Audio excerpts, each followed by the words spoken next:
This is the final day of budget hearings. Mr. Burnside is happy. I have dressed like Councilmember Morell in honor of Halloween today. So we will start, however, a little bit out of order to accommodate some scheduling with SPCA. Good morning. Good morning, City Council members. Thank you so much for the opportunity to present and share with you some information about what we have been working on, as well as what we hope to do in 2025. I want to also say good morning and thank you to the administration that is present here today, as well as those leaders that are watching from their offices here at City Hall. Certainly, we know that our friends in the Department of Homeland Security and the Department of Health, we work really closely with on disaster preparation and response, as well as, issues and problems all year long, as well as those outside agencies that we also partner with, we work with closely, or that have a vested interest in what we're doing, like the Office of the Inspector General, our breed rescue groups, our neighborhood associations, all that are interested in knowing more about what we're doing, as well as what our plans are. So to get started, for those that don't know me, my name is Anna Zarilla, and I'm the CEO at the Louisiana SPCA. Let me make sure this is moving. There we go. To start us off, the mission of the Louisiana SPCA is to promote, protect, and advance the well-being of companion animals in Louisiana.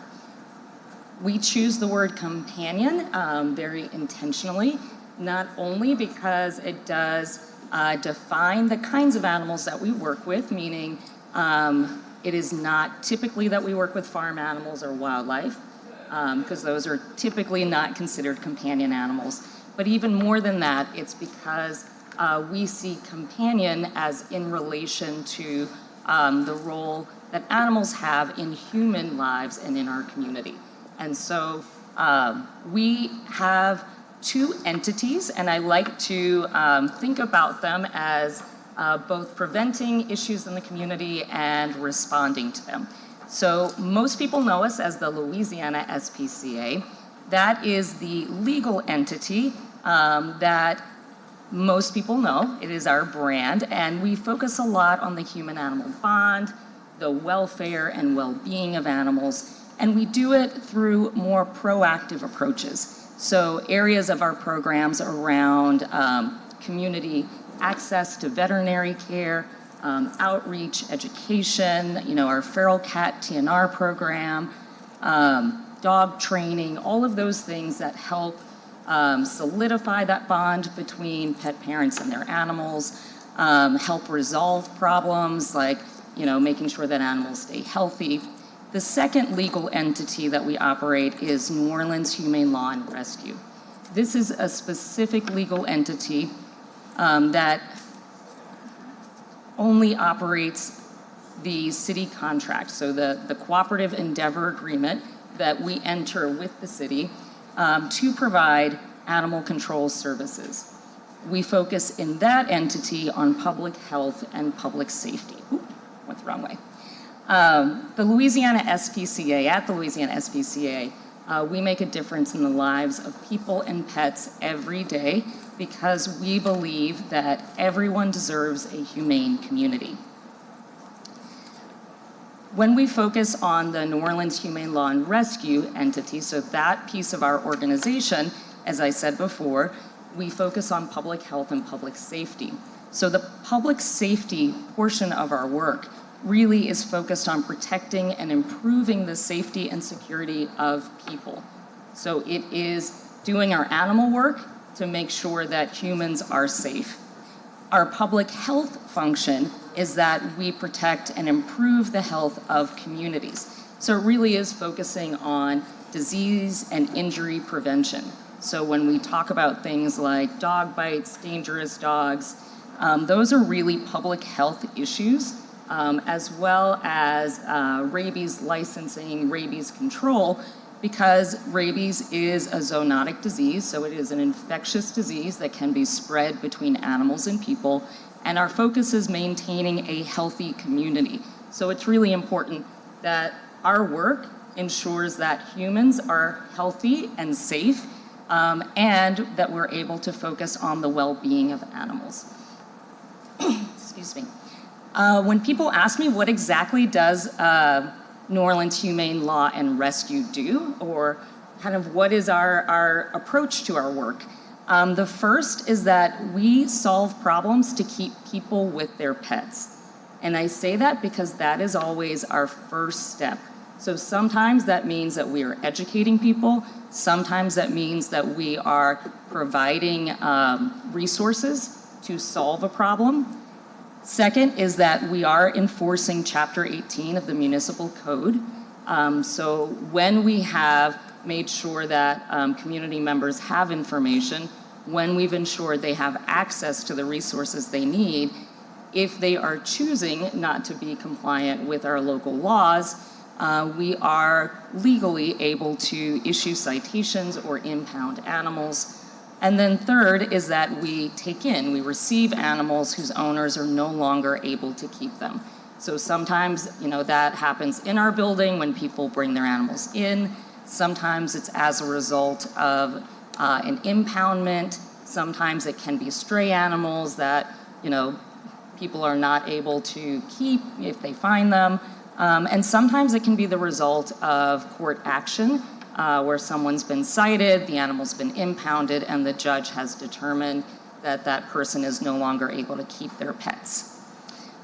This year, so some of the highlights, we started off the year working on a process to propose revisions to the current ordinances.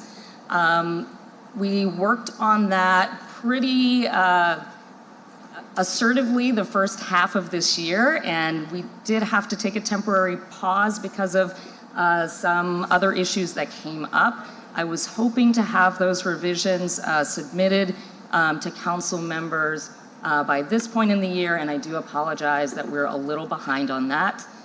In terms of the process, we have been engaging with different community groups, including our professional society for our veterinarians in the community, so to make sure that the professional veterinarians in the community have a voice in the changes that are being proposed. We have invited and held several meetings with animal advocates in the community. So our rescue groups are individuals that foster or rescue animals, as well as a number of other outside agencies whose work intersects with ours. So we are, fingers crossed, hoping to have something to the council before the end of the year. I will certainly keep your offices posted as we work on that. There's some changes that, as the year has gone on, I've been discussing with different council members and your staff members. So particularly around increasing the rabies licensing fees. That's something that hasn't changed in 11 years and is particularly important today as we talk about city budget, as well as some other changes to clarify issues around animal housing, around different ways to address issues like residents not picking up poop in the neighborhoods. That's a significant health issue, and while it sometimes might seem like a nuisance, it is much more than that, as well as some issues with off-leash dogs that do create a public safety issue. So just know, I wanted to just pause for a minute and share with you that is coming, hopefully sooner than later, at minimum in a draft format, and there's still opportunities for input. So if the community that is watching, from home or watches today's budget hearing is interested, by all means, individuals or groups are invited to give input, particularly around the issues that are important to them. This year we focused on filling more of our vacant positions. So as you have heard over the last couple of years, After the pandemic, we had struggled with staffing, particularly our field team. This is the first year that we have actually hired all of the officers that are in our budget. The challenge in '24 has been, it takes a while for officers to be fully trained and fully skilled. And so while the positions are filled, it is probably one of the most complex roles in the organization because our officers have to be really good at problem resolution. How do they engage with community members who are often not happy to see them when they knock on the door?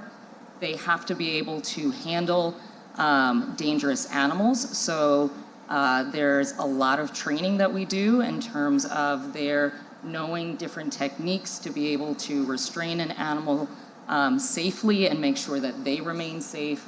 And they also have to be skilled at documenting for legal court cases and presenting to the city attorney's office evidence and reports in a way that enables the city attorney's office to do their jobs well. So the combination of those three very distinct skills does usually take somewhere in the range of 6 months to learn and probably another 6 months to really become proficient. So I hope by next year when I come back to you, I'm able to tell you that all of the officers that are with us right now are still with us and are able to do their jobs exceptionally well. This year we've also seen some changing circumstances that have been more resource intensive. For the first year, I think since 2019, so since before the pandemic, we have more puppies coming into the shelter than we have ever had. In the past, the past 5 years, we would have a litter here, a litter there of particularly pit bull mixes. We now, this year, have had every kind of puppy you can imagine, from little Chihuahua puppies to Shih Tzu puppies to every kind of dog in between. I can't exactly tell you why. I am kind of curious about what's been happening. And so on the one hand, that's great because people want puppies. And so certainly there's a portion of our community that's been excited to be able to adopt puppies. The flip of that is that puppies are very resource intensive. They need all of those vaccinations, all of the care. They need to be 8 weeks old. They need to be 3 pounds before they can be spay or neutered. When we're getting teeny tiny puppies, it just takes a lot more to get them ready for adoption than when an adult dog comes in that is able to have surgery, is able to have their vaccines and move into the adoption center within 5 days, 7 days. It does shift things for us. We've also had an increase in sick and injured dogs. Again, don't know that I can point to exactly why. Some of it, I will say, maybe because animals are on the streets a little bit longer, since we've not been fully staffed in the past. Now we are, but our officers are still not 100%. And so both of those things are resulting in longer lengths of stay in our organization. And when we do the math for every day that the animal's there with us, the cost of operating goes up. And, quite frankly, the likelihood of that animal being adopted goes down. Our goal is to be a temporary housing organization. Our goal is not to house animals for long periods of time. In the past, our length of stay target has been somewhere around 14 days on average, start to finish. So we know there's some animals that move through quicker, there's some that stay longer. This year, we've been closer to 21, 24 days. And so that extra amount of time adds to the bottom line. And so we're continually focusing on, what do we do to be as efficient as we can? How do we move animals as quickly as we can? What are the outlets? What are the resources? But there's some components that we really don't have control over. So, the young dogs, the injured dogs, those are not things we can control. And so I share that with you just to articulate some of the challenges that we've been operating with.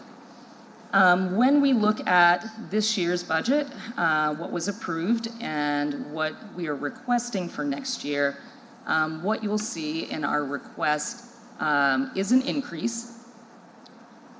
In 23 and 24, there was not an operating increase in the budget. And so we actually, while it looks like a pretty significant increase being requested, when we go through a little further in the presentation, I've tried to highlight how some of this is accumulated over the last 2 years. So it isn't that we are trying to increase, our budget by $715,000 over this year, and there was an increase last year. We're actually trying to catch up because there hasn't been an increase in the last 2 years. So some of the background on the request that we have made is that this year we have seen a decrease in our earned revenue from adoptions. So part of it is that animals are sitting longer. We have, as an organization, tried some different strategies like reducing adoption fees, waiving adoption fees for adult dogs to try to move them along and not hold them. So going back to my statement around length of stay, the longer an animal's in the adoption area after it's ready to go, that means other animals are not getting an opportunity to move up to adoptions. So it does mean that we have had a decrease in that revenue. We haven't seen a shift in adoptions this year, and based on what we are hearing from colleagues around the country, the next 3 months, we are not expecting an increase in adoptions, and so we don't know how long this will continue as a trend. So we have been conservative in our projections of revenue. Second is that the cost of insurance has gone up year over year. And so it is a required line item. I'll speak to it a little bit more in a minute, but it is a pretty significant cost, and the insurance is based on the type of work that we do. So because we have a fleet of vehicles on the road, because we handle dangerous animals, there is a greater risk that our insurance company assesses because of auto accidents and the potential for bites. And then the third piece is that we recognize that there are some places in our operating performance that we need, to increase our personnel to better serve the community.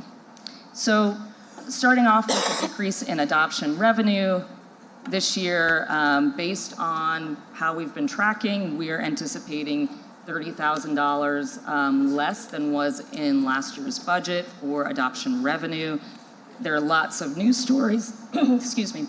I have one here from our local WWNO radio station. It's been on the Today Show.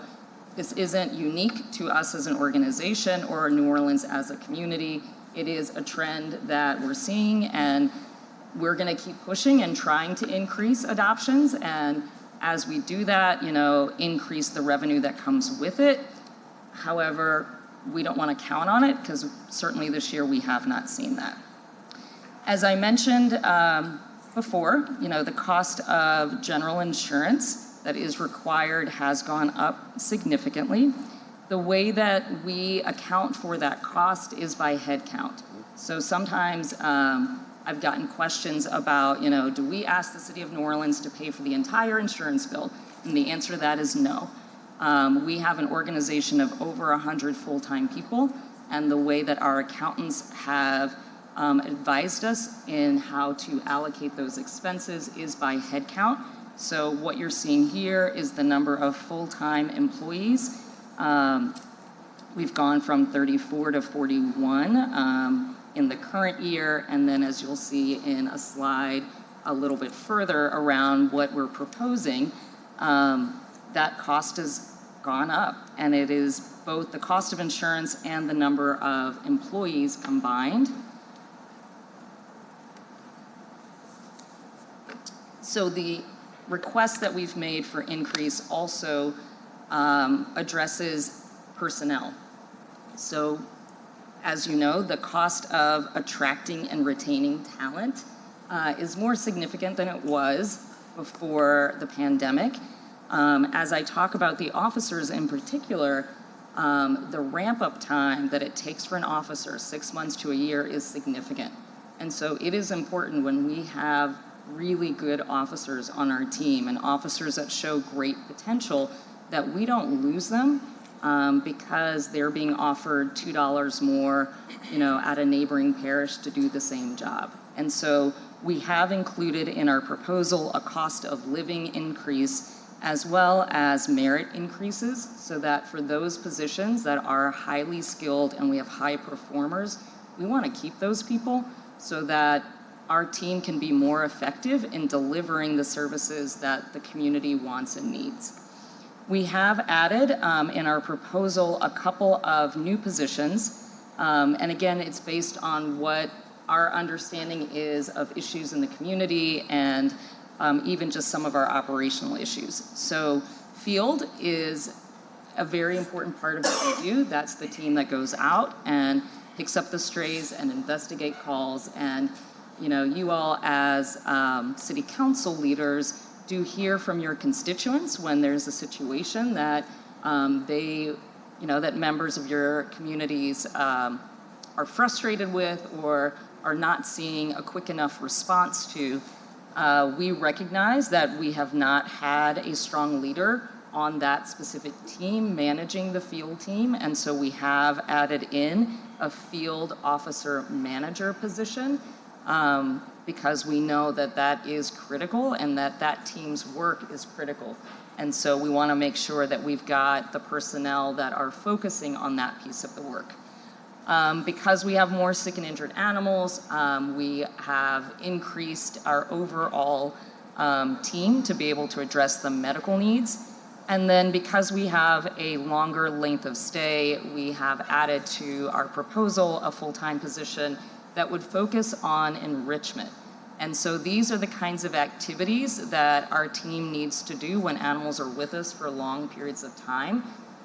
It's things from dog training to Kongs to different ways of stimulating mentally and physically the animals so that they actually can remain healthy and adoptable and that they don't decline because of the amount of time they're with us.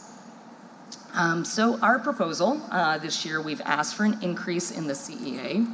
We have included the other revenue that we bring in, whether it's through the rabies licensing program or through fees that we collect. Our expenses, we are anticipating those increasing. And one of the expenses I didn't really speak to is just the impact of hard goods or consumable goods and the inflation that we have watched over the last 3 years, and there's not a whole lot that we can do in terms of those costs. So those are items like cleaning supplies, like pet food, like medications. Our pharma contracts go up, about 5% a year. And those are things like vaccines, like medications, like pain medications that are required for the animals. And we negotiate those every year, and we work our sales reps over as much as we can to get the very lowest price because of the volumes that we order, but those costs are what they are. And so please know that we will continue to do our very best to ensure that the animals have the best care that we can possibly provide, as well as to ensure that we're doing it as efficiently with the dollars that the city allocates. And so on the screen, you have a picture of a mama dog that came into us. And she came in with her puppies that you see on the left. She was not in great shape. She was found by she was actually rescued by one of our officers after a community member had called in about her and her puppies. Her eyes were infected, her skin was, just not in great shape. And, our team was able to work with her and get her into a permanent home, as well as her 2 little chubby puppies down there that were, 2 of countless puppies that we've had this year. So I wanted to just, kind of wrap this up with pictures of cute puppies, because I will say that, while it does increase cost and the workload, seeing the animals go to good homes, seeing problems solved, and our ability to keep animals in good homes, that's really what drives us. That's what we want to continue to do, and do as well as we possibly can. So I will pause for a minute and ask for questions. Councilmember Thomas. Well, first of all, thank you guys for what you do, a very important role that you play in our community, in our society. And thank y'all for being responsive every time my office calls. And, we have to work together a lot, especially because of the feral population with animals out there. But I wanted you to take something interesting kind of happening not only here, but around the country. And I want to know, what has it done to strain or put pressure on your agency? There are a lot of animals now, they're adapting to the city now. They're not leaving. And a lot of them are wild animals, but people expect your agency to respond. And how is that affecting what you do, and what is the relationship with the Wildlife and Fisheries, or the state agency that's supposed to do that job? Because it's extremely, right now, the mountain lions in California, then when you build a new subdivision, they're just burrowing under your foundation and raising their litter there. Same thing here with the alligators and the hogs and coyotes in the nature center. And so talk about that interesting phenomenon and where we are now with that.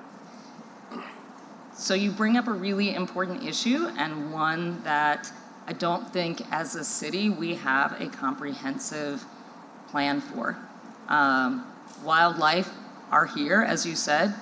They're not going anywhere, and because many of them they're not running anymore. They're not running. No, they're becoming accustomed to living among our communities, among our neighborhoods. I'll share, the coyote situation used to be, a pretty rare occurrence that we would hear that there were coyotes, along the levees. Now we hear about them in Lakeview. We hear about them, all along City Park. And so I think there's a need for a more comprehensive approach, so that our community can understand, one, what's attracting those animals to our areas where we are living, and what can we do, and what should we not do. And so I'll, again, on the topic of coyotes, we've had individuals be incredibly upset and frustrated and want coyotes removed. And the problem is that because coyotes live in groups, when one coyote is removed, other coyotes move in to that group, and it actually makes the situation worse. And so as an organization, we get a lot of calls and complaints, and we have to be, we walk kind of a fine line around, we want the community to be safe, we want animals to be safe, but we also have to prioritize what we are contractually obligated to do, right? So for us, dog attacks are the most significant safety and health issue. And so that has to come first and foremost before other kinds of animal issues. And so, we struggle with that. I will share that we work a lot with New Orleans mosquito, termite and rodent control. Often they get the call around raccoons or chickens. They go out, and depending on the situation, they'll call us and we'll go assist. They do a great job with what they have, but again, it's not a comprehensive, connected plan. Wildlife and Fisheries is the official agency. I can't speak to exactly what resources they have and their ability to step in, But New Orleans, and in particular New Orleans East, we know has a lot of wildlife issues, and it's impacting people's ability to feel safe, feel comfortable, feel like they can walk their dog and not be, confronted with an animal that is going to hurt them or their animals. And so I think there's a real need there, and I wish we had, the ability to bring together those different agencies and have a really clear, here's who's going to do what, because at the moment there just isn't. Well, thank you for answering that question, because that's what the future looks like. And it's here now. And we don't have a comprehensive plan between our state partners, who are responsible in many cases for the most extreme Exactly. situations, and putting more pressure on you to do what your charter responsibility is. Right. And that is to deal with those pets or feral animals that are in those categories. So thank you for outlining that. And I know Councilmember Green and I look forward to maybe working with you to bring the appropriate entities together, because those wild animals, they're not running anymore. Exactly. They're learning to adjust to the habitat where we build, and we're going to have to manage it better. Councilmember Green. The other, if I can add one more thing, so the other project that we've been working with, and this is separate and apart from the contract with the city, is a CDC project that New Orleans Mosquito, Termite, and Rodent Control is the principal on, which is focused on vector-borne diseases. So diseases that are spread by mosquitoes, fleas, ticks, and mites. And so what's interesting about that project is it spans 5 states. So it's Texas, Louisiana, Mississippi, Alabama, and Florida. It primarily focuses on human health. However, because we work closely with mosquito, termite, and rodent control, they've asked us to work with them because we know those insects not only transmit diseases to humans, but they do to animals. And so for the first time, we're working together to message to the communities across these 5 states, how do we need to approach issues like mosquitoes? Because mosquitoes aren't just, bad for dogs because they can spread heartworm disease, but they're bad for humans when they spread Zika, or they, spread malaria, or they spread, different diseases to humans. And so I share that with you because I think there may be more opportunities for collaboration when we're able to think about, and mosquito, termite, rodent control, and because of this project, we've started talking a lot more about how does feeding animals outdoors attract critters that then can spread disease. So, we have a lot of people who love their outside cats. We're a proponent for outside cats that are spayed or neutered.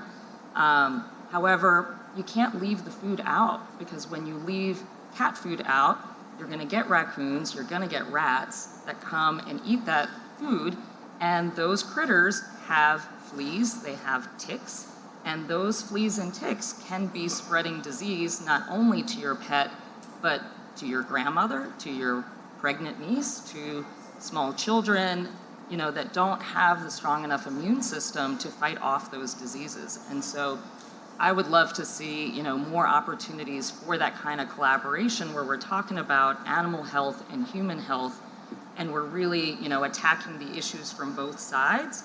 And when we can, talk about wildlife, because if we can decrease opportunities for wildlife to come into our communities, we create healthier communities for people and for pets.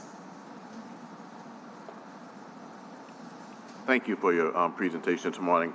I'm going to ask you in a second, so I'm going to prepare you for the fact that I'm going to ask you about what help the state of Louisiana can give, okay? Is that a collaborative partner? But because we're in a forum right now where a lot of people watch, and the media may pick it up, can you talk about the coyotes and the pets that folks feed? Yes, that attracts certainly mosquitoes and the like. But yes, there have been some sightings of coyotes, and I think that people feel that it originates from a den here or there, maybe in City Park. But could you talk about the coyotes and what they're attracted to in terms of pets? And not really pets. It's not pets. Yeah, It's people absolutely. feed cat, and the cats run the neighborhood. Yep. So could you talk about that for a second? Because I think you might help some people recognize that it's a nice thing to do, but it has implications. Absolutely. So, as you mentioned, feeding cats, feeding animals outdoors, attracts other animals. We have a large community of outside cats. We have the perfect weather for cats to breed all year long. And we have the perfect architecture in our communities for cats to live safely outdoors, meaning there's so many raised houses, right, that just provide kind of a built-in shelter for cats to be under houses when the weather's bad or when it's cold and all those things.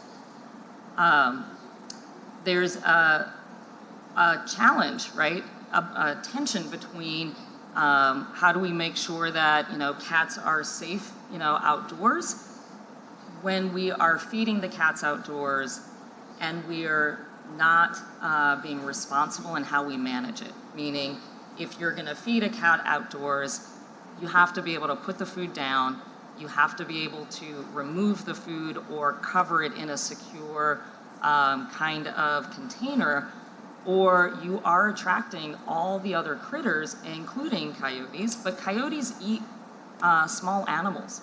So when you're attracting rodents, when you're attracting possums, when you're attracting raccoons, just by default, those are all food sources for coyotes. And so there is this chain reaction that most people aren't thinking about. They're thinking about, oh, I love the cat. That's great, but you have to be responsible. If you're gonna be feeding the cats, they need to be spay or neutered so they're not hundreds. But two, you can't leave that food out. And so if we're gonna allow cats to be in our communities, we have to get better about managing that. And I will say in some of the ordinance meetings that we had early in the year, we had some really, really strong cat advocates, and we value them. And they understand that this has to change. And the piece that has to change is around leaving the food out if we're going to have a safer community. So we have had coyotes that have attacked and killed outside cats. That's gonna happen as long as they're outside cats. The same is true for squirrels, the same is gonna be true for raccoons. I mean, all of those are small outdoor critters, and that's what coyotes do. It's interesting that we've been talking coyotes for a number of years. I can look back in my first article will come up in 2019, and it's in the same general area. But is it safe to say that those coyotes would not be there but for the availability of Yes. Because they're not going into trash cans. They're not eating leftover garbage. They eat animals. Other little animals. Right. So it is the availability of food is how wild animals choose where they're gonna be. Right. So just the food chain, is what is going to increase the likelihood of certain kinds of animals moving out of what used to be, the wooded areas. So again, for coyotes, we've known for a long time that they're along the levees in those more wooded areas. We would, in the past, only see them, come into neighborhoods when we had big dry spells, the little critters weren't in those wooded areas. They would start to creep into neighborhoods. One, we've had weather changes over the last 5 years that we've never seen before. So some of that extreme heat is drying out some of those areas, some of the drought conditions. So we've gone weeks and weeks with no rain. That's unusual in New Orleans. A lot of those little critters that would live along the riverfront, go seeking out their own little insects and their own, whatever it is that they eat. So they're moving closer into neighborhoods. So the coyotes follow, right? And they're gonna go where the food sources are. And then they move into neighborhoods, or they go through a neighborhood where there's outside cats. If they're hungry coyotes, unfortunately, that's the reality of them, of the way that nature works. And this is a public forum, so I'm actually planting these questions, hoping that the media that's watching will pick them up, because you have a particular role in helping our citizens. talk about the perils of walking your dog off leashes and what you've seen. Yeah. Right. So, doesn't seem to make any sense to me that No. someone who has a pet that they care about thinks that a dog won't run after a cat or won't run in front of a car, et cetera. So can you speak to the public? So- And obviously that's going to be part of what we do in the future in terms of maybe Absolutely. So that strengthening is some of those objections. one of the ordinance revisions that has to change is the mechanisms for enforcement of off-leash dogs. So I think there are a couple of things. One is that when I talked earlier about the number of injured animals that we pick up on the street, I have no doubt that many of them belong to people. I have no doubt these are animals that are beautiful, that are otherwise healthy. However, the number of animals hit by cars in our city is significant. And so whether it is that they are in someone's yard and the fence is broken or the gate's left unlatched and they get out and they get hit by a car, or they were walking off leash and ran off and got hit by a car, I can't really speak to what the circumstances were, but we are seeing a tremendous number. Second is the number of pet owners who believe their dog will not bite anyone ever. It is the sweetest dog ever. And the truth is, any animal with teeth can bite. All it takes is something that scares them, something that provokes them, something that makes them feel like they need to defend, they will bite. And so even the sweetest little, tiny dog can and will bite. And so I don't know that most people take that seriously. And for us, we see the very, very worst outcomes of that. We see, the child that is mauled by 5 dogs that were perfectly nice inside the house, but when someone opened the door and those dogs got out, they went, after the child that they thought was trying to come into the home, and that child's life is forever traumatized and changed in the worst way possible because that person did not think their dog would ever hurt anyone. We see a lot of animals that are injured because pet owners just walk their dog without a leash, and the other dog that gets injured might have been on a leash. Right. That is completely unnecessary.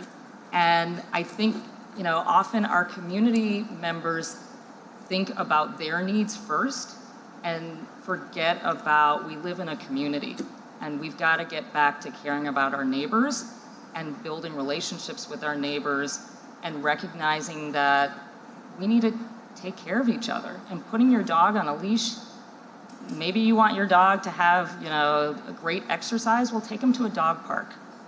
Find a way. There are lots of, I think they're called, I forget what they're called. There's something you can look online for people with great yards that you can rent for an hour to let your dog go play off leash if you want your dog to get that kind of exercise. But it is completely wrong. It is completely inappropriate to walk your dog off leash because you are taking away that other person's safety. You are making that choice, and you very well could be harming that person and their pet. And you don't have a right to do that. And so, I'm sorry, I get very passionate about this because we see the very, very worst outcomes when people don't.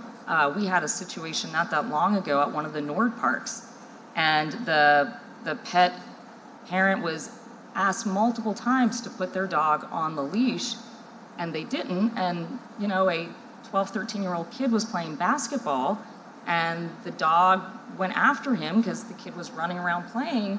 That kid should be able to play at the park. Like, we have parks so that kids can play. Yes, you can walk your dog, but on a leash, unless there's a designated dog park. There's a whole nother piece of this that maybe the council can take up at some point, which is we do need more dog parks. We need an alternative, right? If people are not going to be able to walk their dogs off leash, we need to be able to point to, well, here's where you can. But until that happens, we've got to take care of each other, and we need to prioritize our neighbors' well-being, not just our feelings about our personal pet. Thank you. I appreciate your passion. there's one thing that you didn't mention that can warn selfish people also, is that they can be sued and lose their homes. Yes. They can so, be sued and lose their ability to fund some of the things that they want to do in the future. They think it's cute that their dog is walking ahead of them, but I've seen a dog that was that was with someone attack an elderly person. It doesn't seem to make any sense, to be honest with you. And I hope that the media will help pick up on this, but I want you to also work with our neighborhood associations. We have a neighborhood engagement office that has an address, an email address for all of our neighborhood association presidents. They need to share this information with the public to let them know how serious it is, warning people of the dangers to other people and other pets that is created by that, but also warning them that they could also lose their home in the neighborhood that they enjoy. which is what absolutely. an So attorney will do. you are spot on in that you are legally liable for the damage that your pet does. So when you choose not to have your pet on leash and that pet hurts someone or hurts their animal, you're responsible for that and you can be sued. And we've seen some pretty significant, lawsuits, and those are civil suits, those aren't criminal, so that isn't, we aren't involved in that. That is a person to person, your property, because that's in Louisiana how animals are classified, injured my property, which could be me physically, or my child, or my dog, you are responsible for that. And so I think that's really an important thing that we need our community to understand. It isn't just, what's fun for your dog, it is what is your legal liability when your dog destroys another animal or really harms somebody. Right. Thank you very much. I appreciate your passion in that regard. Can you talk about, this is a budget hearing, but we budget for outcomes, so we want better outcomes. In certain neighborhoods, we have an influx of chickens being raised as pets in rear yards. Can you talk about some of the challenges that you've seen relative to that and what it can cause in terms of imposition on neighbors? Yeah, I think you're definitely hitting on an interesting one. We have some neighborhoods that actually are much more significant, have a much more significant impact than others on having chickens. One, I want to start off by saying that roosters are illegal in the city of New Orleans. They've been illegal, I don't even know how many years now, but we had to make that change years ago in part because of some of the state laws around, fighting animals. So hens are allowed. Often people will have hens, for egg-laying purposes. However, hens can fly short distances, not far, and they can make just as much noise as a rooster. And so there are a couple of issues that come up. One is, keeping your chickens on your property. So while you might have a right to have chickens in your yard, your neighbor does not have to have your chickens go into their yard or onto their porch or onto their lawn. And so that's a real issue that we get lots of calls about. We get calls about chickens that go over somebody's fence, and now we have flocks on Rampart. We have groups of chickens I've seen on St. Roch, not far, I'm going to say just in the Gentilly area, that are causing lots of noise. They also, can cause, there's lots of poop. Yes, they also attract rats. And they can attract rats, and they can attract coyotes. Those are all animals that sort of come with that risk. And so I wish I had a really good solution for, what we do about that outside of, and I know there's one case right now in your district that mosquito, termite, and rodent control has gone out on. Our team is working with them and going out. There has to be humane housing for the animals, and there has to be appropriate space for them. That's the piece that we will go in and work with property owners on. However, it's still legal to have the chickens. And there isn't a, Right. there isn't a regulation around how many you can have on your property or who actually, can remove them outside of, like for us, if you're meeting the conditions of housing, right, and proper care, that's where our piece comes in. The other piece I'll say is that there's a public health risk around diseases that birds can carry. And so, again, that's not something I'm an expert in any means. I think it's just something for the community to be aware that chickens do need veterinary care too, and they can become, infected with diseases that can spread to other animals, to people. And so if you're going to have chickens, making sure that you are prepared, that you understand what those things are, that you have a veterinarian that is advising you about what vaccines your birds need, about what to do if your birds get sick, because you have a responsibility not only for those animals, but like I said before, for your community, for your neighbors. Like, we've got to get back to thinking about more than just ourselves. We've got to get back to thinking about what's the impact that I'm having by making this choice to have this animal on the people that live around me. Right. Sometimes people misunderstand. Some people, yes, you have a right to have the chickens, and I don't want to even respond to next door, so don't waste your time. Eugene Green has not said that we need to ban having chickens in the city of New Orleans. However, you're laughing because you know what's coming because somebody's going to misconstrue it. So let me make it clear. However, if you have chickens, you have a responsibility. Exactly. Hey, I'm tired of seeing chickens being hit by cars. And that causes coyotes, for example, or it Or causes rats, just or- diseases or rats. So all we're asking is, in terms of the responsibility that our citizens have, that if you're going to engage in practices that are allowed by law, that you be sensitive to your neighbors.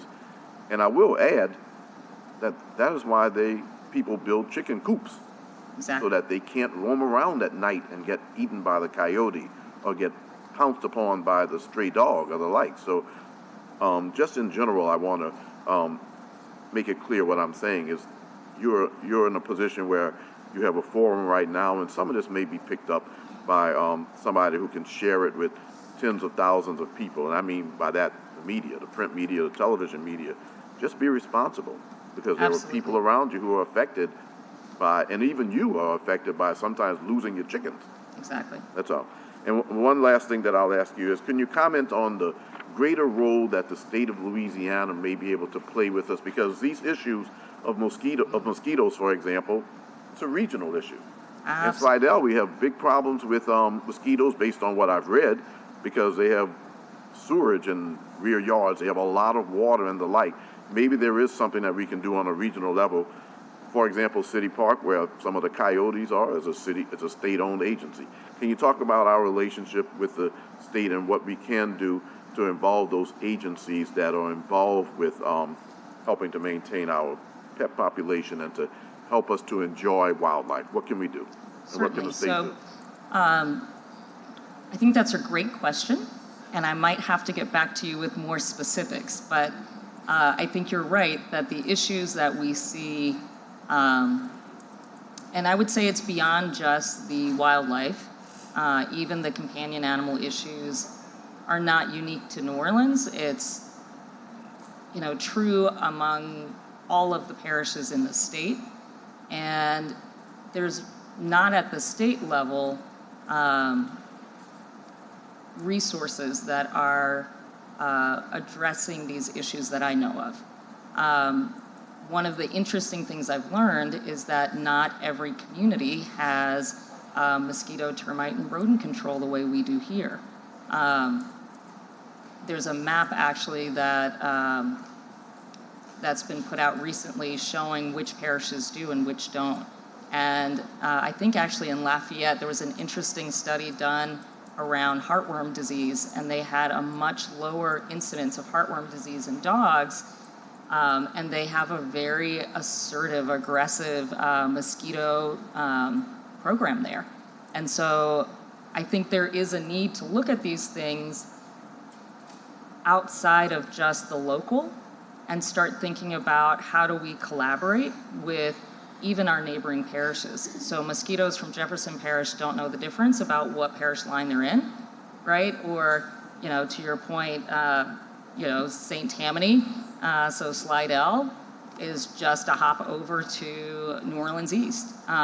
So how are we as a community engaging across parish lines, and how can the state, whether they facilitate that or whether they actually are able to create and address through resources, through laws, through agencies that are at the state level that can really impact those different things. The other place that I will say I'd like to see more coordination and more resources on the state level is for disaster planning and response. There are agencies, so I'm not trying to say there is no resources there. The resources are, from what I understand, after a disaster has happened, and they are particularly focused because the federal laws are written in such a way that it's about human life and the companion animals that get resources when humans are impacted by a disaster. The piece that's missing right now, in my opinion, is one around shelters and how shelters, what resources are available to shelters before a disaster and after a disaster to ensure that they can provide that public safety and public health function, particularly when they're impacted. So, I work a lot with our counterparts across South Louisiana, and for instance, during Hurricane Ida, Terrebonne Parish was decimated, and their shelter, endured, all kinds of damage, and their staff had damage and all of that. And the state isn't really set up to be able to support those functions because they are considered local functions. The parish is responsible for them. So I want to think a little bit more, and I'd love to come back to you with some ideas of places where maybe the state really could step in and support more of the work that's happening locally, particularly when we talk about public health and public safety. There are state agencies like Wildlife and Fisheries that do address, the wildlife issues, but that's again on a state level. What does that mean in terms of coordinating on a local level? And the public is also confused, and you can help us sometimes when you cite a coyote, for example, when there's an alligator in Bayou St. John, there's confusion as to who you contact. I'd like to see you share more information with that, or maybe through your influence to get the agency that is responsible for that to we sometimes, it's easy to say call the SPCA, but actually you don't get an alligator out of Bayou St. John. No, we don't. The other thing I would say, you don't pick up a coyote and bring it to some home or something, No, and the other clarification I'll make is call OPCD. So Orleans Parish Communications District 911 or 311 to report issues. And the reason I say that is that's the official way for all issues to be captured. So even when we want to look at how many issues are being reported, how quickly are those issues being resolved, what agencies are being dispatched, it all goes through 911, 311. We often get, individuals that get frustrated because they call the SPCA or they email us and we tell them, please call 911 or 311, not because we don't want to help, we do, but we want every call to be captured. We know that they record the calls, so if there's an issue and they're told information that's not correct, OPCD is really good about pulling that recording and reviewing it and addressing the issue if it's on their side, if they need more training. We've started, actually I've done 2 trainings with their new call takers, helping them understand what we do so that when they're receiving calls that are animal related, they have the big picture of what it is we do, and then very specifically, what are the kinds of calls and how are those categorized to make sure that they're getting the right response. And I know that, the change to OPCD from people just calling the SPCA is a more recent one. So it's been in the last, I think, about 3-4 years.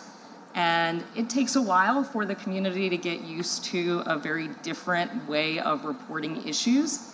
But it's important that it's all going in and that you all, as the elected leaders in our community, as well as the administration, have access to that information.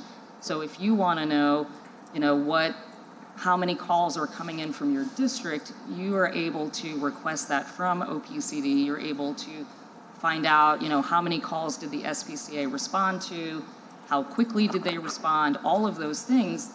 It's information that is available through OPCD, and that's really important for the sake of transparency and accountability. Thank you.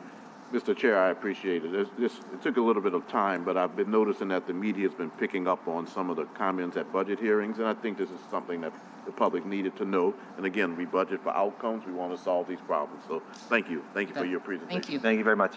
Mr. Burnside has been waiting patiently.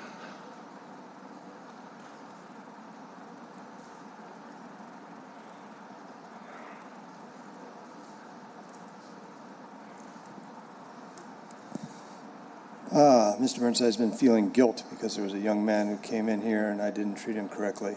It wasn't overt on my part. It was just a failure of realization on my part that he was homeless. Until I saw the little blue band around his wrist from the time at the VA where I was a volunteer handing out stuff the other day. He came in asking when and how he could talk, and I wasn't quite as courteous as I should be. The state's wildlife and fisheries should be dealing with alligators and should be dealing with coyotes and not with people, whether they live under a bridge or not. So with regards to the Humane Law and Rescue, I read your little pamphlet and I listened to you carefully. And having been an ex and very old math teacher, I noticed the lack of numbers. So we talked a lot about emotional truths, but we didn't provide numbers. So we talked about dog attacks, but we don't know how many. We talked about animals being hit by cars, but we don't know how many.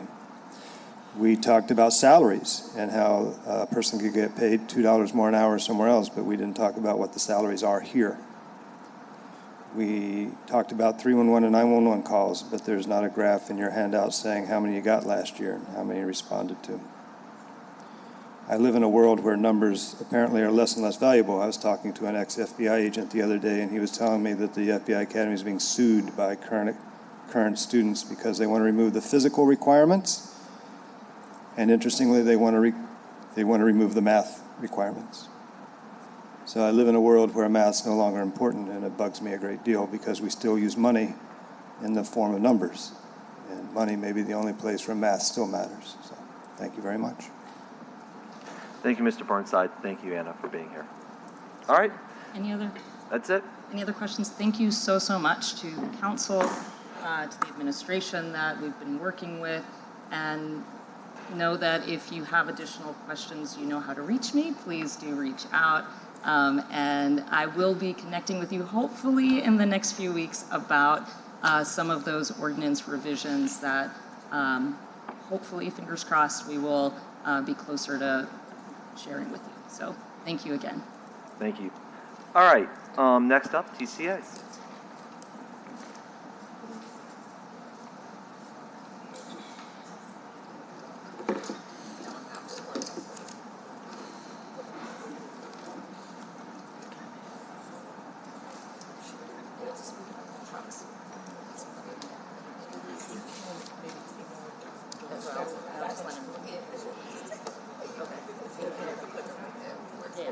I'm going to make sure Jesse and you connect once this is.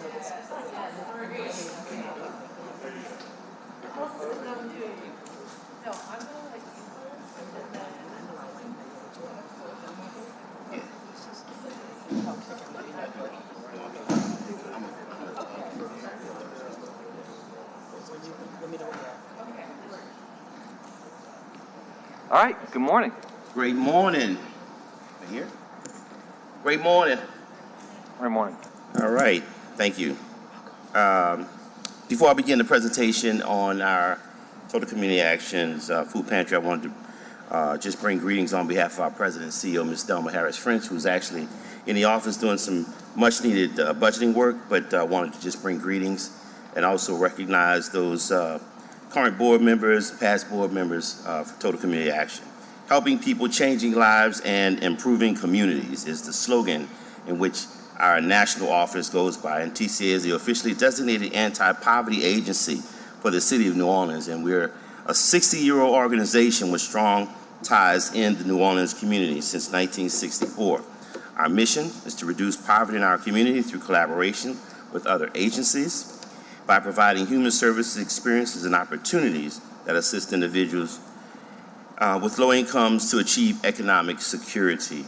Our services include, for the listening audience as well as for the board, council, include childhood development, Head Start, energy conservation services, case management, workforce, job development, financial education, reentry services, asset development, community engagement, homeless prevention, as well as our program today, which is our TCA Food Pantry program.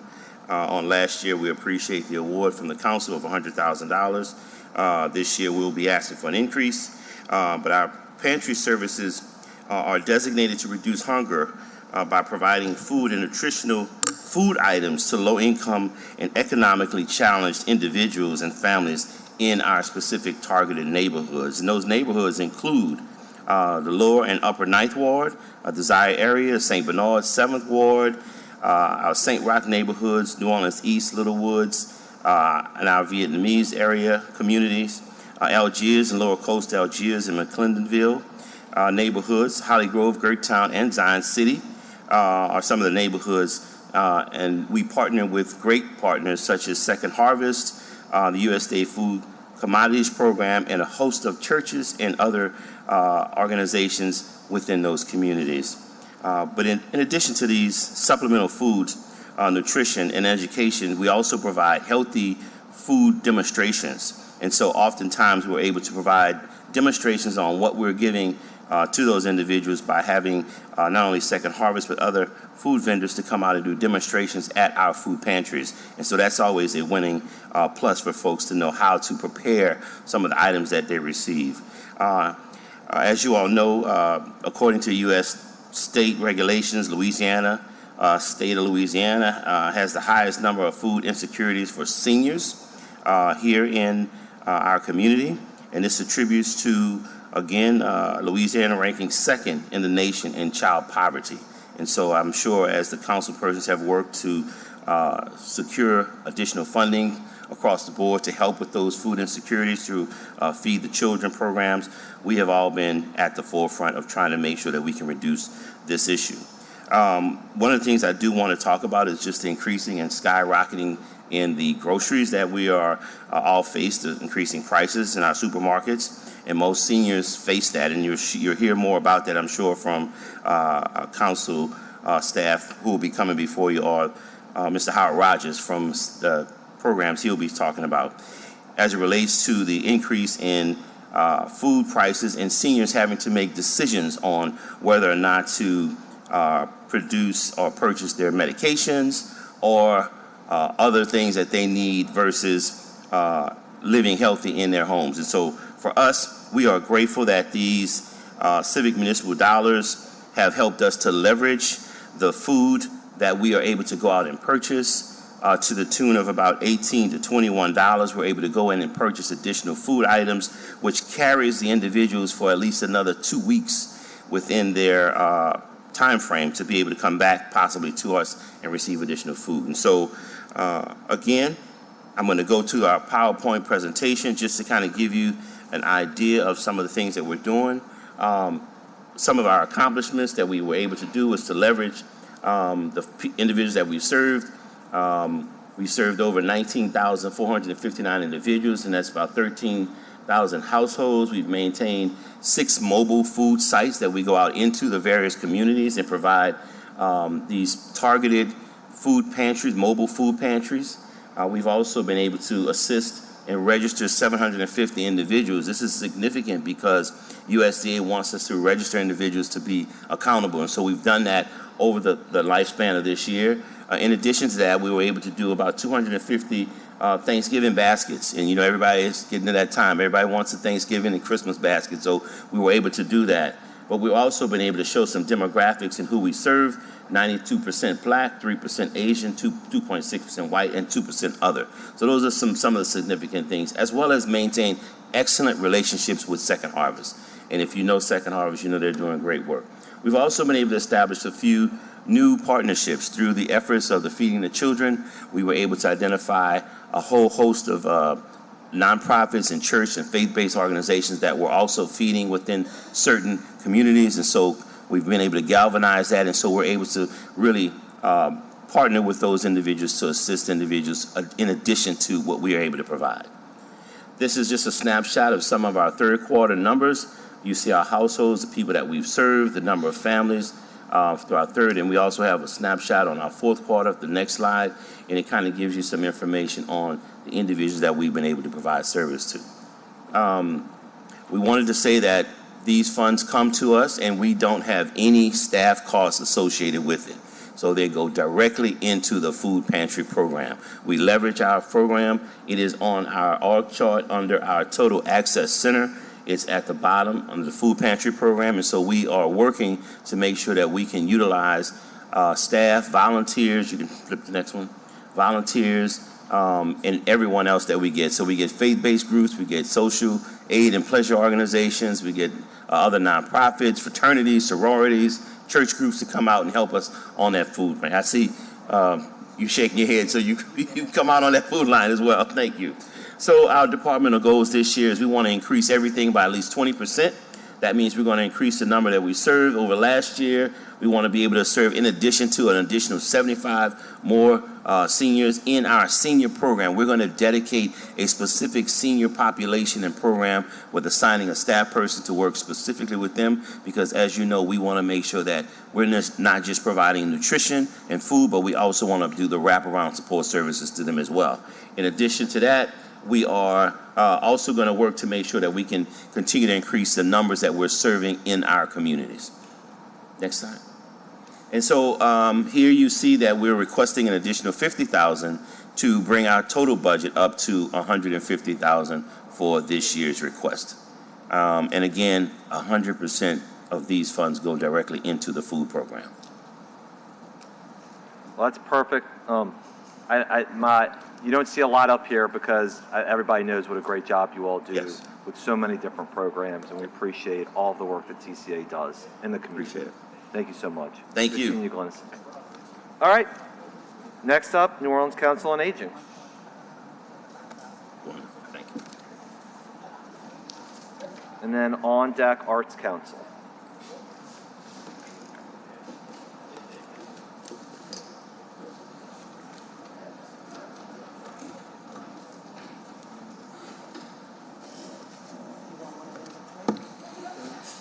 Yeah, I guess it wasn't called it. I know he does his upper hand talk.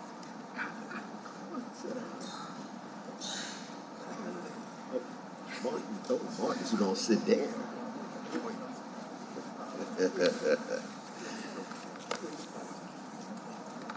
Yeah, Martin, you can click it.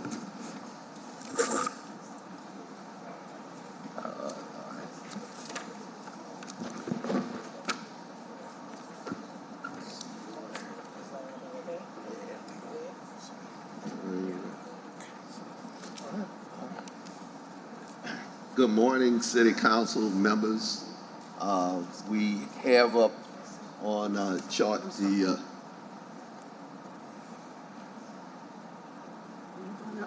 program first? You doing that first? You took out some of our slides. all right. Good morning, Mr. Rogers. I'd like to introduce George Dublachet. Said it right this time? Dublachet. George is our new accountant, controller for the New Orleans Council on Aging. He replaces Ms. Durbany, who had been with us for close to 20 years. So George is now the individual who's handling the funds.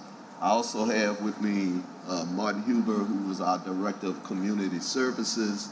And Martin was the individual, something that Mr. Glennis spoke about earlier, Martin is the individual who did all the research on the food insecurity of seniors here in the city of New Orleans.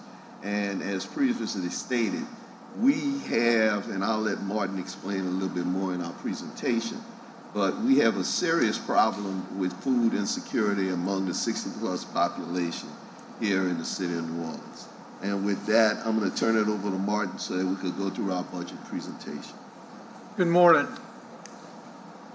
So we're going to start out with, and we had asked that we passed out the physical copy of our State of Seniors 2020, Living in New Orleans 2024, which we released in April. There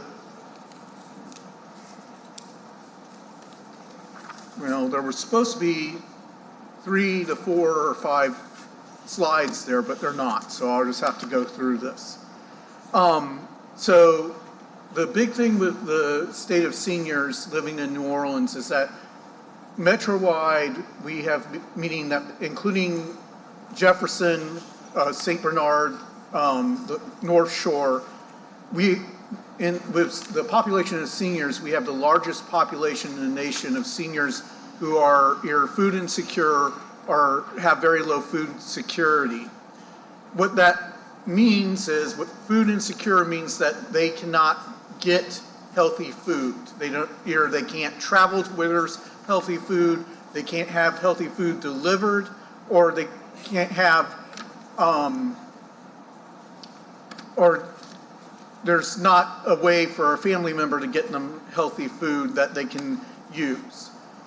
The other thing that we're the largest population in the nation is seniors with very low food security. And what that means is that they are actually skipping meals in order to afford other items such as rent, medicine, travel, et cetera, and so on. The other a couple other major things of this report is that New Orleans also has the largest population of seniors in the nation living in poverty. Currently, there are 32,828 households of New Orleans that has a senior living in poverty. Currently, our senior population makes 21% of our whole population, but household-wise, it's 65% of our population. The other thing I need to bring on this report that's sort of the warning stuff, and then I can go a little more into detail of other things, is New Orleans is also number 3 in the nation with seniors living with HIV. And the situation with this is that number 2 is Baton Rouge, and when we talk to the physicians that deal with individuals living with HIV up in Baton Rouge, because of HIPAA, they can't tell us who or how many, but they can tell us that the majority of their clients actually are residents living in New Orleans and that are going up to Baton Rouge to avoid the stigma. And because of this, there's a good chance that we may rival Miami for number 1 in the nation of seniors, of a population of seniors living with HIV. The majority of causes of this is heterosexual sex, which basically you're having seniors going back into the dating pool, and with that we're finding ourselves with more transmissions of HIV. As I said, we have one of the largest populations of seniors in the nation living in poverty, but I also need to bring up that we have a large percent, I believe it was about 14% of households that have a senior that's living one emergency away from falling into poverty. Basically, a senior has to earn around $1,200 a month, not including rent. And then if they have to pay rent, they're looking at another $1,237 a month. But they're only getting about $1,700 to $1,800 of support from Social Security. This leads to an income gap that if their family can't cover, that they're trying to support in other ways, and it may lead to, as I pointed out, we have the highest food insecurity population of seniors in the nation. That is probably a direct cause.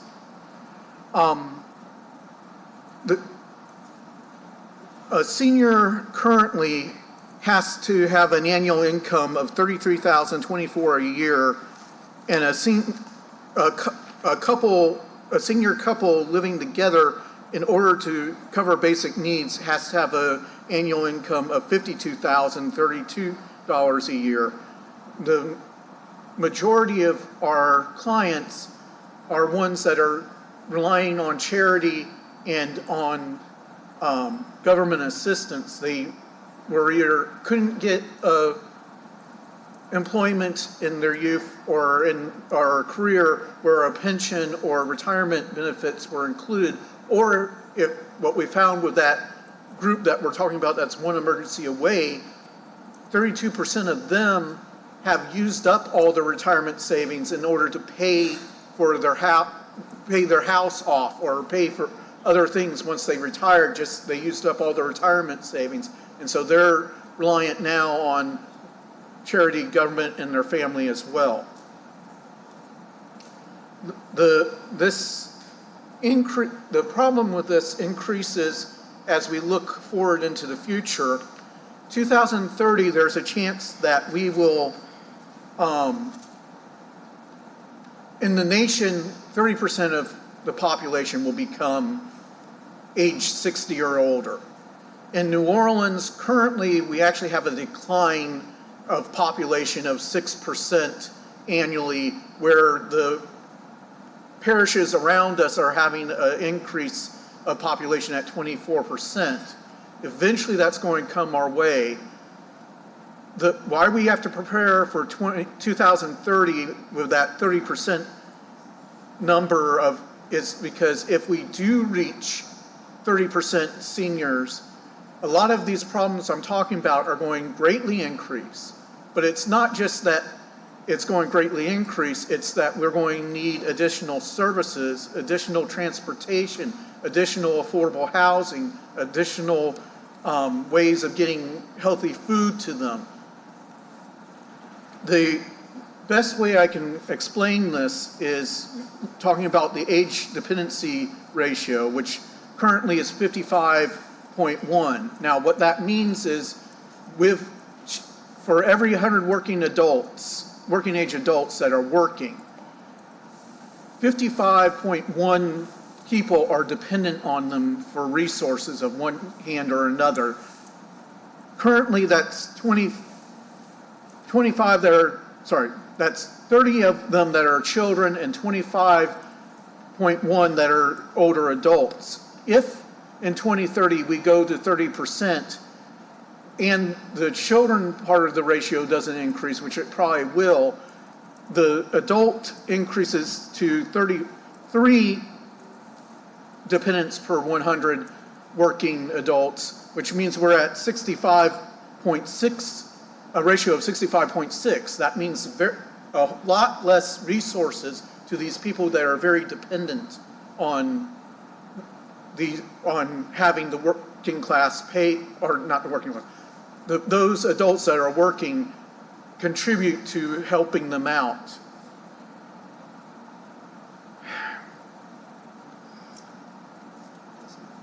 Well, all right, so I'll go in. Unfortunately, they took out our slides. I know I'm going to get criticized for not having, or last year we got criticized for not having graphs, but we did have graphs, but I see that someone has taken them out. On our slides, we have up here, the graphs are there. So Okay. on our printed out slides, Okay. we have your graphs. It must have been a technological issue. Well, briefly with the graphs. So the graphs show several things. One, it shows with the households that there's 65% of seniors live 65% of households have a senior in them. Unfortunately, I don't have it exactly in front of me, but about a third of that are seniors that are either living in poverty or seniors that are on the edge where they're going to fall into poverty. The other part, I believe, that I had up there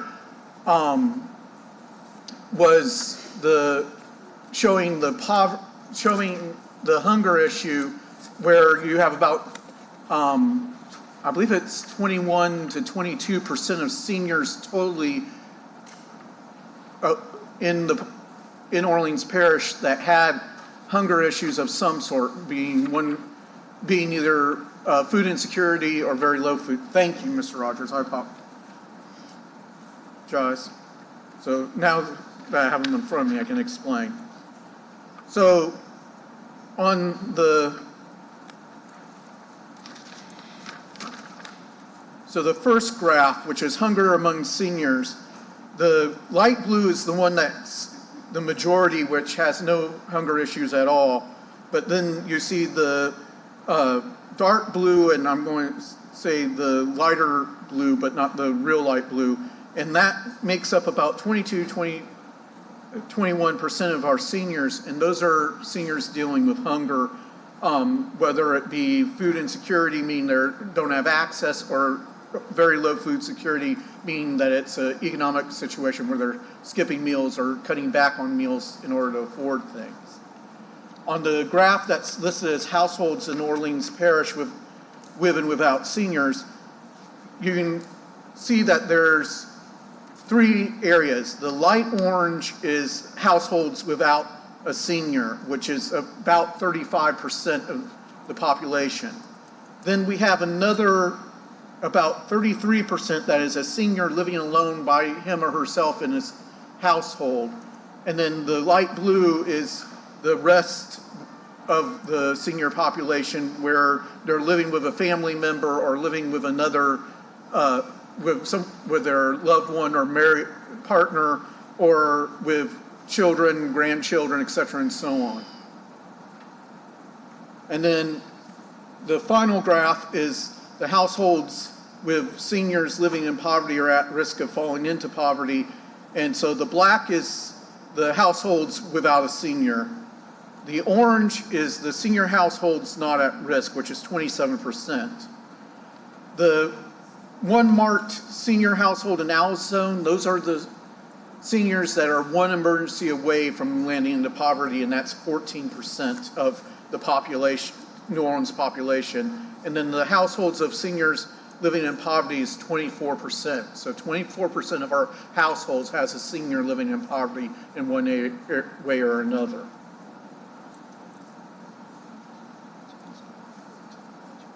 Okay. All right. So I'm going to go into the budget part. So the goals of our past goal, I'm going to make this really brief because our current goals and our past goals are the same because they're ongoing. Because we are not an agency that is solving the problem.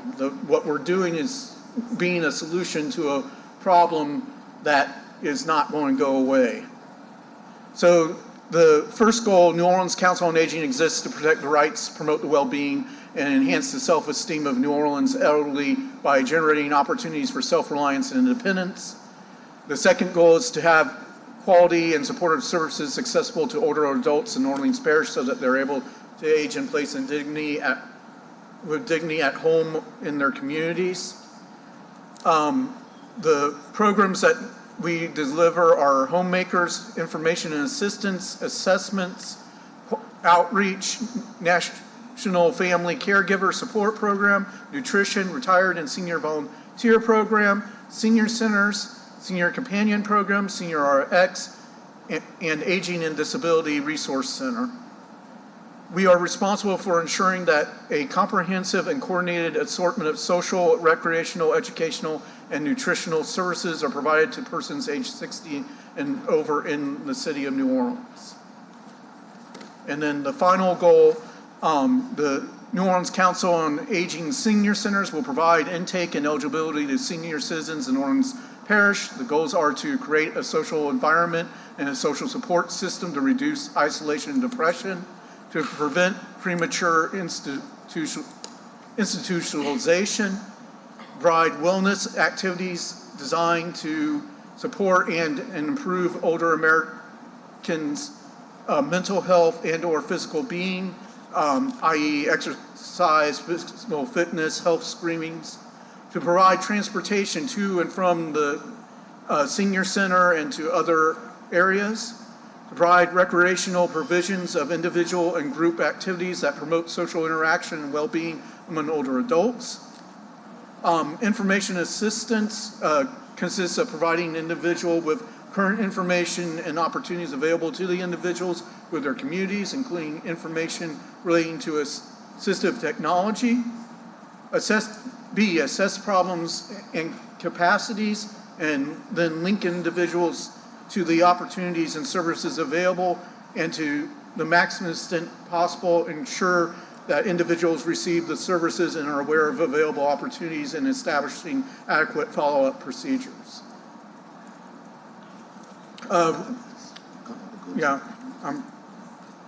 So as I said, it's the same goals that I just read that are ongoing. And then with the budget, we are having a flat budget. We are not asking for any extra money. It's the same that we've had from last year. So with that, I would, and unfortunately or fortunately, we all know that the price of everything is going up, especially when it comes to our insurance for the senior centers and the vehicles that we're operating. So if the city council could find it in its heart to send a few more extra dollars to the New Orleans Council on Aging, we'd be very appreciative of it. Looking forward in the next couple of years, because of the rising population, 30% of the population will be over the age of 60 in this country, and we will be seeing a returning trend of seniors in the city of New Orleans. We're going to be looking for creative ways next year to try to find some additional permanent funding. We were successful this year. The state of Louisiana, with its budget surplus, was able to redirect $1.8 million statewide to our food program for C1 and C2 meals, and that was a holdover from the American Rescue Plan funds. So we're looking at those particular funds, at least providing additional Meals on Wheels and our weekend meals program to possibly to the end of our state budget year, which will be in June of 2025. Good. All right. Any questions? No, I mean, the only thing for me is, in addition to the operating costs you asked about, is just the capital costs too, because we've had issues at Holly Grove in the past, in particular, I feel like, and I hate hearing if the air conditioning is out or the tile is leaking or the roof, and so I would like the city to be a little bit more Johnny on the spot when it comes to those issues. Yeah, in fact, Councilman, not only Carrollton Holly Grove, but we're still having some of those same problems at Pontchartrain Park also. Okay, all right. So, you know, if y'all think y'all could send us another 100,000, that'd be happy. Okay. All right. All right. I know Amy's taking notes here, and so is Brandy. All right, Mr. Burnside. Mr. Burnside. You know, I asked Mr. Burnside last year if he wanted to come and volunteer at the Council on Aging. He came to one of our events recently, and I asked him again. So let's see what kind of comments Mr. Burnside has. Well, Mr. Burnside is very old and very tired and takes a lot of naps. His volunteer time seems to be eaten up by 7 individuals who shall remain nameless. Admittedly, they're not all seniors.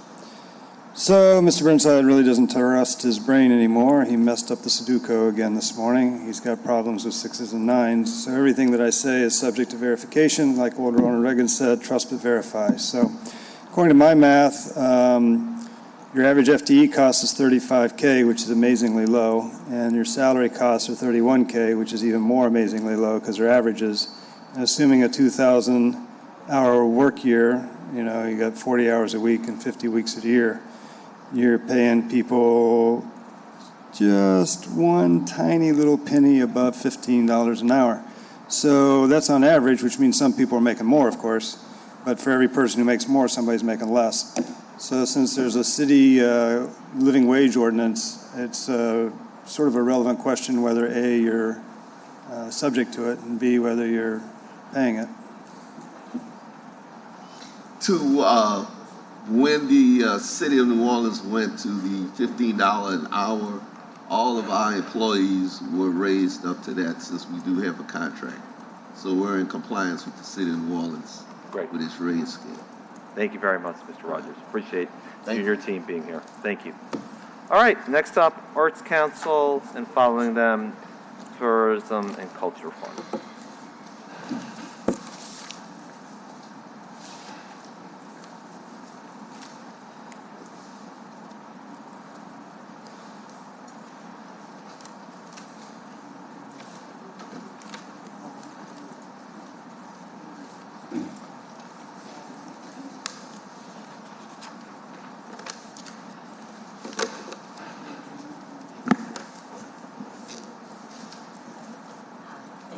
Good morning.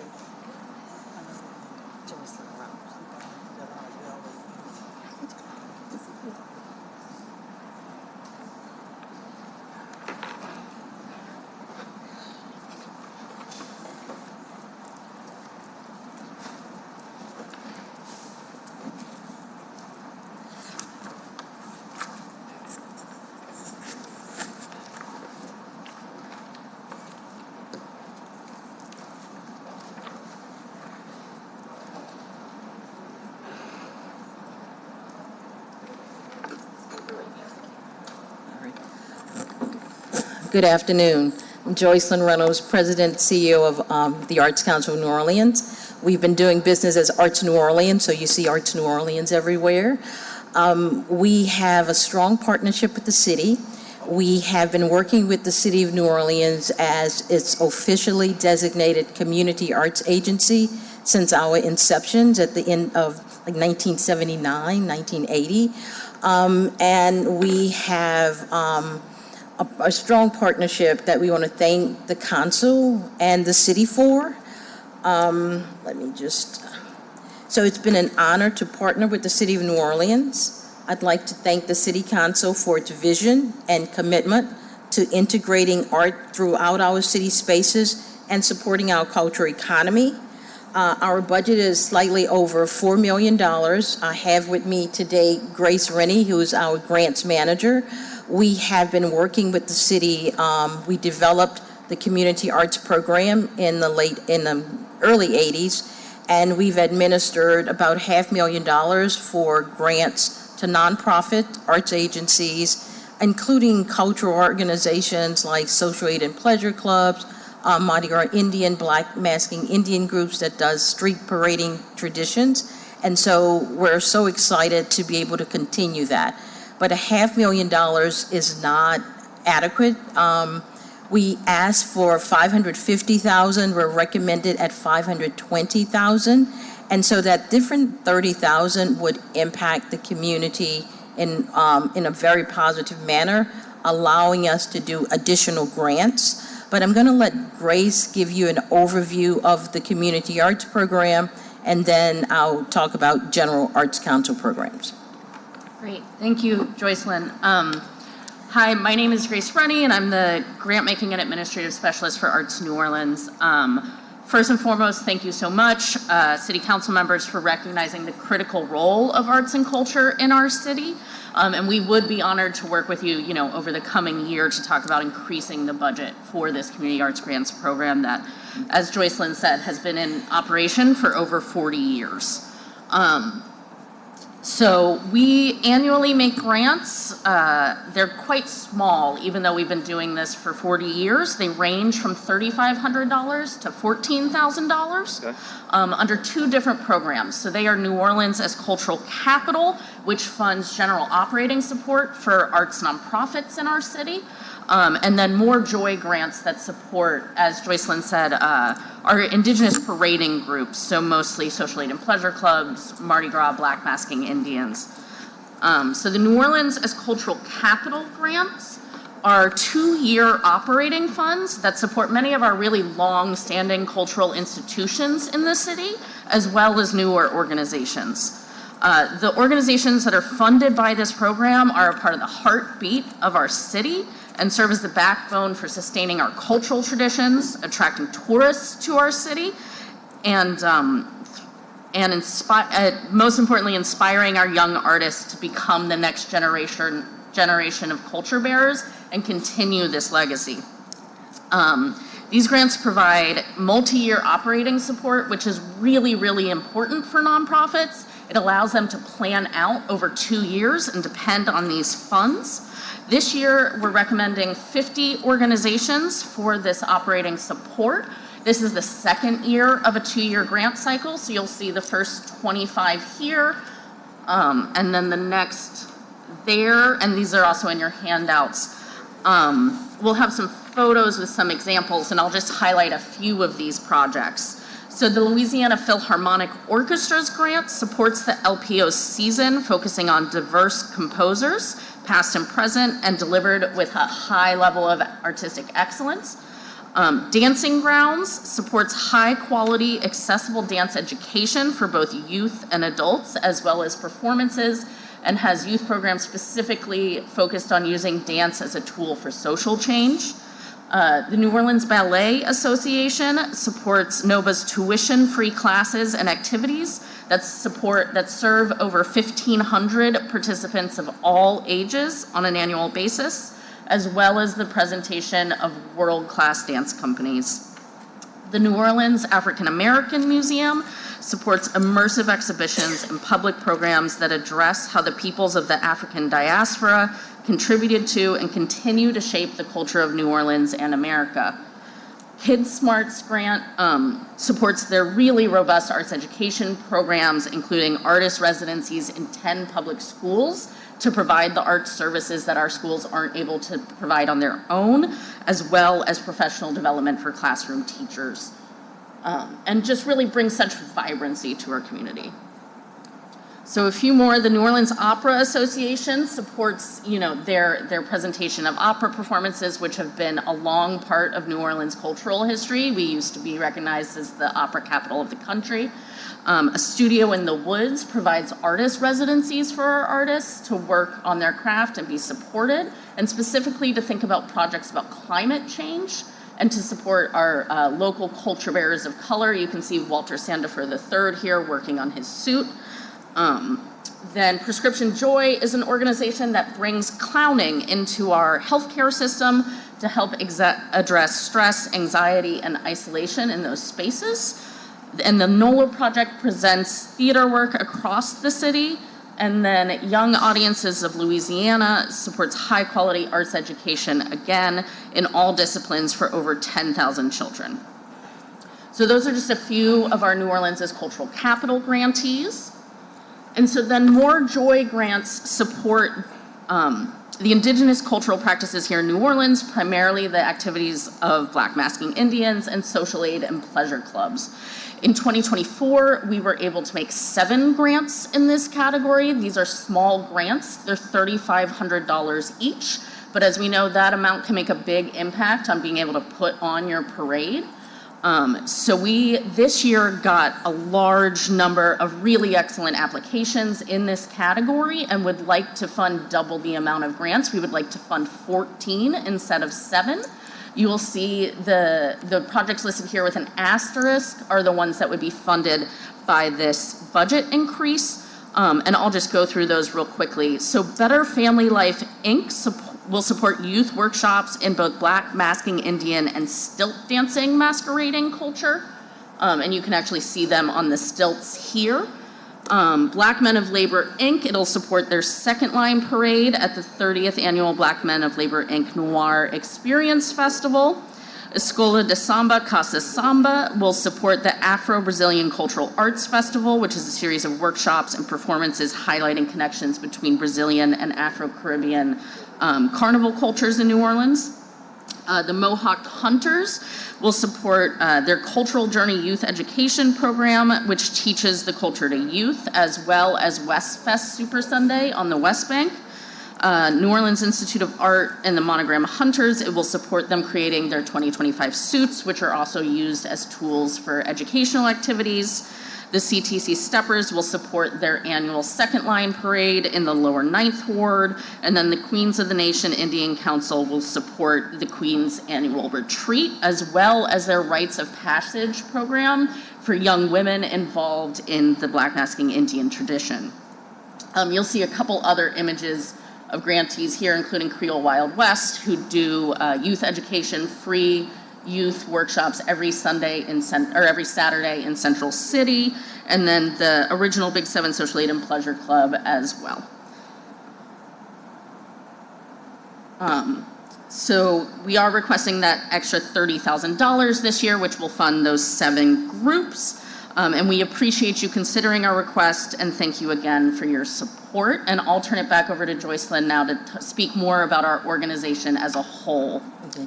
So this is our staff chart. We are a private nonprofit agency, and we have 10 full-time staff members. For the next one. And, our focus is making art happen. We have, providing access to New Orleanians. And our youth development program called Young Artist Movement Program has 3 different arms. We have a regular program working in the community, working with young people 14 to probably 19, 20 years old, and we provide them a stipend to develop community projects. We have art in the Four Seasons, on every floor of the Four Seasons. We have murals around the city. And then we go inside the Juvenile Justice Intervention Center, the city's locked facility, and we provide art to those participants. We've created 5 large-scale murals to date. And then we work with the district attorney's office. We have a diversion program. So we recently got a grant for 2025, 2026 from the city of New Orleans with ARP funds of $500,000 to expand our diversion program. So we're working with youth in our community. Public art, we manage the city's Percent for Art program. We've been working with the city since 1987 on that program. We recently did opened an exhibition at Merchant House entitled How You Doing, New Orleans. We had about 1,000 people come out. We're spending $200,000 on new art for the city's collection. And then we have 7 large-scale projects that we're doing for the Super Bowl. Some of them are doing a huge mural on the Hill Garage. That's right facing Duncan Plaza. We're doing another mural on the Civil District Court. We're renovating the sculpture, the current watermark sculpture that's in front of the Union Passional Terminal. We're working with the city on the Earhart Food Truck Plaza. And these are all funded by the City of New Orleans Percent for Art program. And then we also are working with the Hellis Foundation, creating a mural on the Girard Street underpass. Art and technology is another area that we focus. We're doing LUNAFET for the 11th year, bringing it back to Gallia Hall and Lafayette Square, November 14th through 17th. And you can see here a projection on Gallia Hall. It's world-class art. We will have activities going down Lafayette Street and with activities also in the Piazza d'Italia. You can see Queen Asetua in her Mardi Gras light-up Indian suit. Our youth program is working with 3 Black masking Indian queens for artwork to showcase at LunaFest. And then we also do small business development, working with art markets. We have an art market at Marcellus Park the last Saturday of each month, and then at City Park on the second Saturday of each month. And we have music at the parks, and they really, it's a way to support local artists earning a living. But getting back to the community arts program, if any of the council members can help us by increasing the budget by $30,000, that would greatly impact our impact on the community. I can tell you, when we started this program in the early 1980s, we used to get 15 applications with $225,000. So now we get almost 100 applications with $500,000. So the impact, we used to be able to make impactful grants in the 80s of $60,000, $70,000. Now the largest grant is $14,000. And so how can we work with the council? Because New Orleans is known for its culture, for its art. People come here for the architect, for the food, for the arts. It's one of those wonderful cities where you can go into clubs. And, a big portion of our $4 million budget, about more than a fourth of our budget goes directly to pay artists. So how can we, and that's not including the community arts grants. And, the money, it doesn't go to the Arts Council for us to do our programming, but to allocate to the community. Any questions, Councilmember Morrell? No, I certainly agree that I think something the council should look into is trying to assist y'all with the grants, because that is the most impactful way you can impact local artists and local art programs. And certainly we know from the council fund there's a tremendous amount of need out there. Mm-hmm. And because you have relationships with a lot of the different individuals in our community, you're very well positioned to know how much money is necessary to get them to the next level. So I appreciate your presentation. Thank you. Thank you.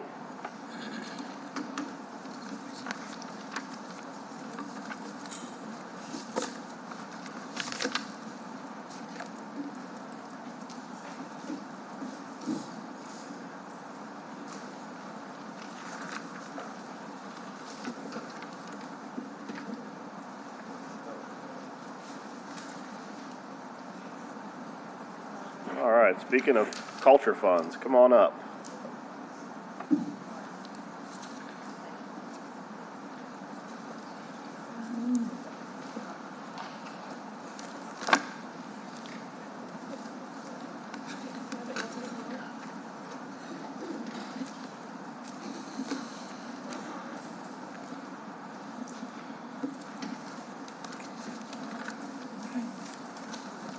You guys can get started whenever you're ready. Oh, thank you. Good morning.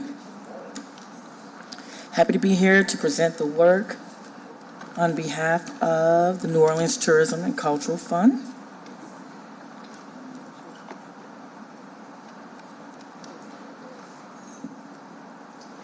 PowerPoint is pulling up.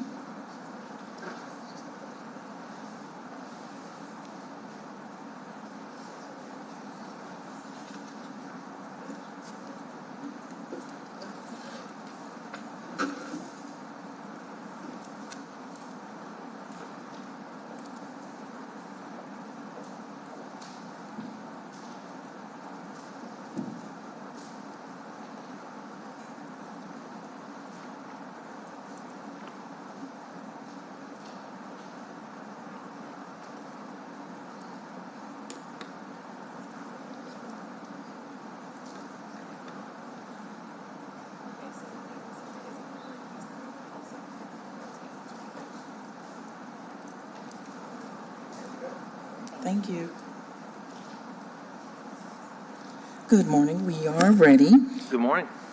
I'd like to thank the council for the support, collaboration, and partnership in the work that we do to create a greater impact for our cultural industries here in the city of New Orleans.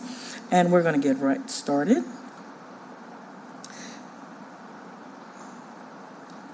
On our 2024 review of goals that were set on last year, starting with awarding 500 grants. We are in yellow at the moment because we have we're very close, 460-ish on grants awarded thus far.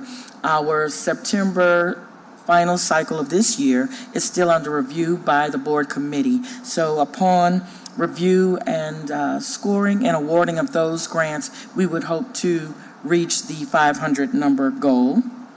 We also sponsored in partnership the NOLA by NOLA campaign, which was purposed to activate venues all around the city of New Orleans, approximately 52 venues, in which these venues would, in partnership with the 30 by 90 and New Orleans and Company, would market and invite folks to visit our city and come and enjoy our local talent and concerts throughout the city of New Orleans throughout the end of September through October 8th. It was very successful and goal was achieved. Supporting programming for 1,000 youth. We have exceeded that goal. We have supported many more youth, and we'll go deeper into that number as we move forward. Fund youth programs at 250,000. We have exceeded that goal. Just with our school program that has just ended with our public schools and our archdiocesan schools, we've reached a support of 48 schools of 440,000, and that's not including our other youth initiatives. So we're working strong to give our youth the opportunity of creativity. And then host 4 Elevation Series economic workshops. We're almost there.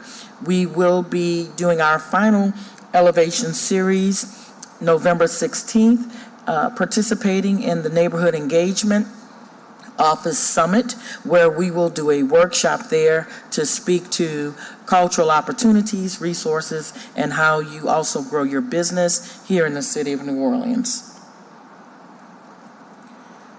Next goal, to host the 2024 NOTCF Honors Gala that took place in January, quite successful, and the honorees for the 2025 Honors Gala are announced at this time, and that gala will take place January 11th of 2025 to kick off our year in a cultural way. Obtained 3 new partnerships to continue to advance the mission of NOTCF.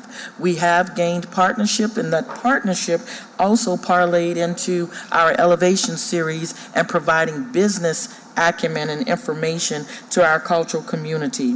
And those include, we partnered, as I mentioned, with Neighborhood Engagement Office, Safety and Permits, and the Bureau of Revenue and Finance, and also a larger partner with Mardi Gras World. Launched Golden Age Cultural Artist Grant Application Assistance Pilot Program.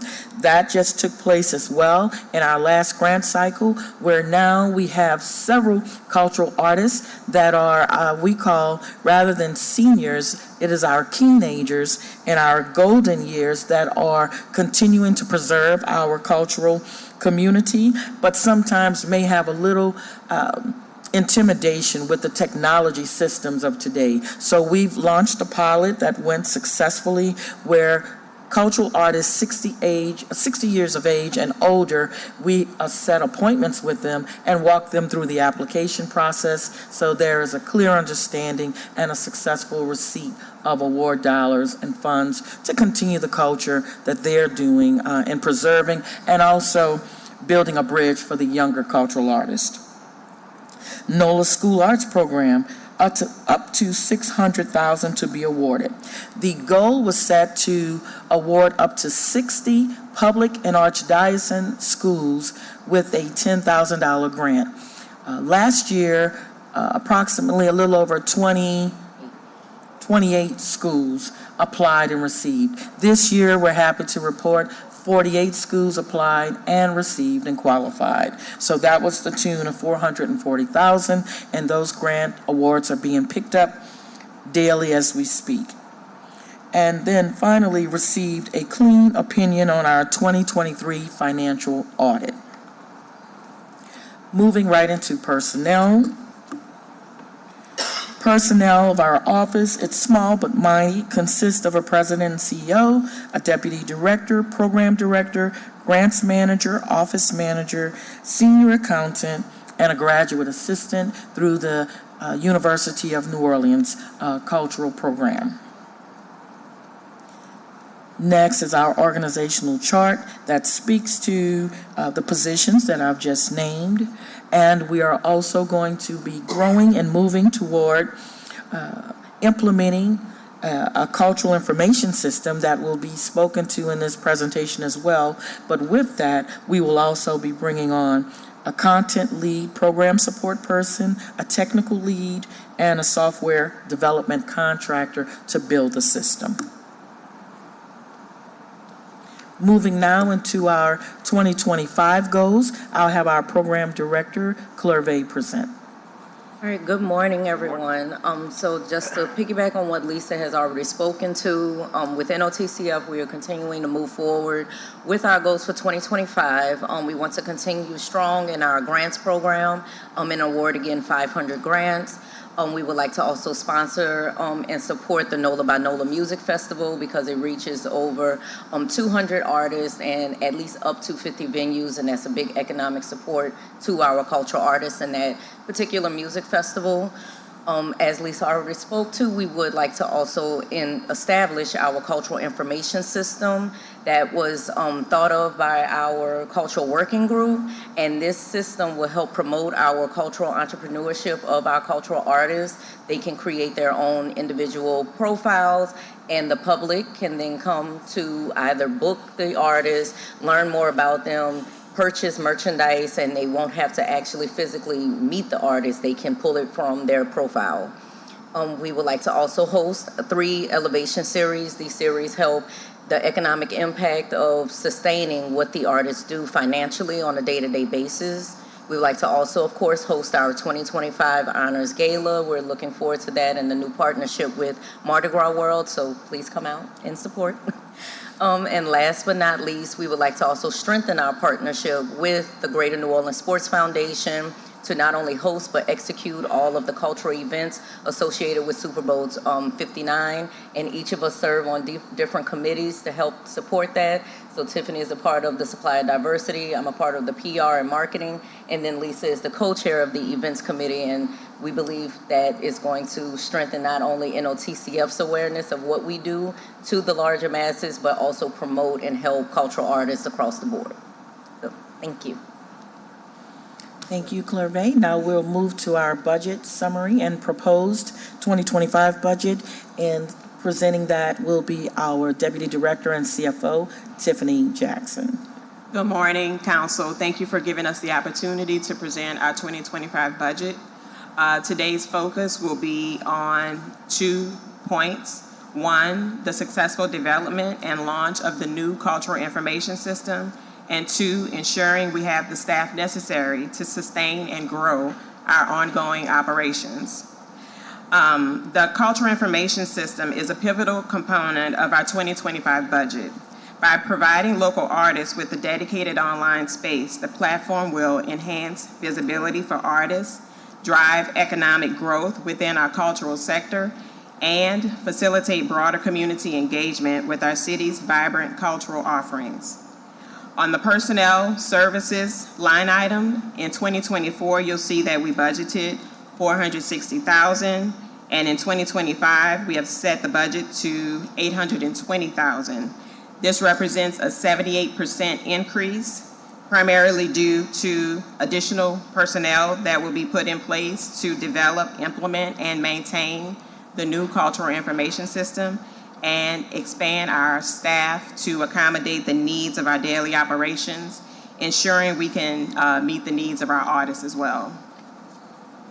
On the other operating expenses, in 2024, we budgeted $7.1 million. For 2025, we're looking at $7.7, which marks an increase of 7.5%. The rising cost is due to the development and the ongoing platform maintenance for the cultural information system. Specifically, that budget is $300,000 for the information system budgeted for 2025. In addition to our operational goals, we are proud to report that our success for the grant program has exceeded what we ever expected. As of September 2024, we have awarded 264 grants, totaling more than $3.2 million across 6 sectors. Since the program's inception in 2021, we have awarded more than 1,600 grants, totaling more than $14 million. These grants have supported a broad spectrum of creative work and contributing directly to the livelihood of our local artists and cultural practitioners. A few final notes. We did not award any grants exceeding $150,000 in 2024, and we do not anticipate that we will award any grants exceeding $150,000 in 2025. Our budget proposal for 2025 reflects the necessary investments to advance our city's cultural economy through innovative tools and improved services. These efforts, together with our ongoing grants program, underscore our commitment to supporting the arts and culture of New Orleans. This concludes our presentation. We are open for questions. I don't see any questions. Thank you all very much. Thank you for all your work. We appreciate Thank you all. Good seeing And I would just like to note, as I know it's recorded, that I thank the New Orleans Tourism and Cultural Fund staff and team because they work very hard and committed to our city and to our culture. Thank you all. Thank you. Thank you for adding that. I think it's important. Thank you. Thank you so much. All right. Next up, New Orleans Municipal Yacht Harbor.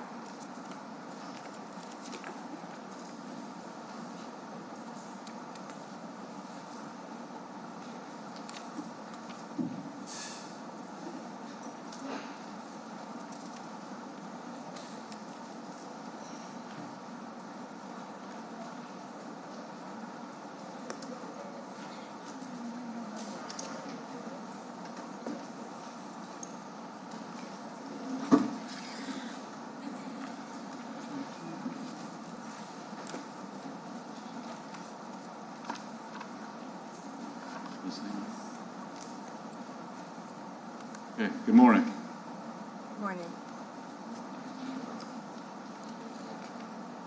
Thank you all for being here. Thank you. So we're the New Orleans Municipal Yacht Harbor Public Benefit Corporation for the City of New Orleans. We'll do our status on our 2024 goals. Start with the construction of the fishing pier. Unfortunately, that has been delayed. We're still working with capital projects to keep it moving. It's a FEMA project, and it's awaiting FEMA approval for the funding. I would like to note that the Municipal Yacht Harbor has approved a $300,000 contribution to fill the expected shortfall of the FEMA funding, so we are actively putting money into that project to try and make it happen. Next is just West End Park, continuing ongoing maintenance to bring it into full operation. We did a major trim of the 100+ oak trees at the beginning of the year, and the domestic water has been repaired, and we're continuing to work on the shelters in the pond. The former restaurant site at West End, we're still working with the development process to keep that moving. Community sailing, which is not a part of us directly, but we do cooperate with them, and we're continuing to collaborate for them to finish their new facility, which is really good for the community. And the last, the marina Wi-Fi is being installed presently, and hope to have that done within the next month.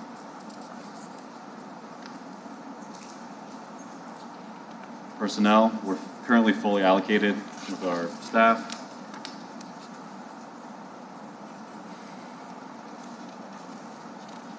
The organization chart here, myself, the executive director, Ariane, deputy director, maintenance worker, accountant, 3 ground patrol officers, and an office assistant. Like I said, since we've fully allocated with grounds patrol officers, we were able to cut back on contracted security, which helps our budget.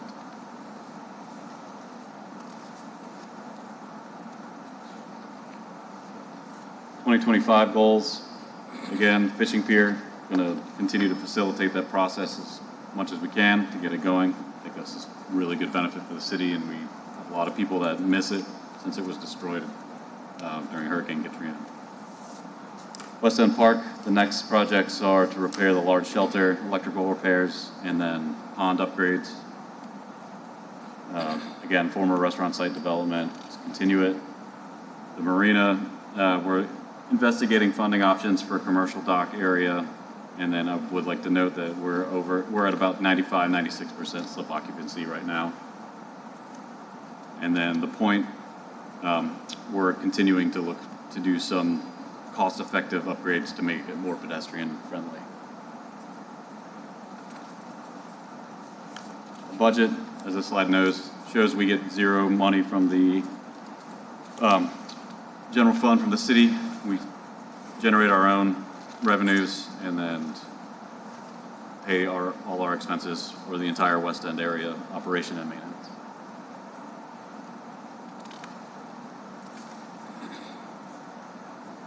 The proposed budget for 2025, increase in personal services due to salary increases.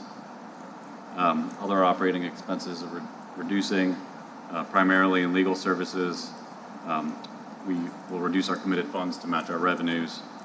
And another big expense saved was cutting back contracted security because we were able to hire fully allocate 3 ground patrol officers. And I think that's it. Any questions? Thank you. Councilmember Green, any questions? Councilmember Green says he has no questions, and since it affects our 2 districts, I just wanted to make sure. And we look forward to the continued work with the Yacht Harbor and what you all are doing there. Councilman Giarrusso, when someone says they're a self-funded component unit of the city of New Orleans, not many. Yeah, not much to ask. I agree. Not many. Wait till you hear about the next one. We're going to get money from people. Even better. Brian, thank you all for being here. All right, thank you very much. Coming. Oh, he gets 3 minutes. I'm sorry. Mr. Burnside gets 3 minutes. But listen. I understand. Listen, in fairness to me, I think I've only messed up twice since we made the 3-minute arrangement. All right, Mr. B, they're self-funded. I tell you.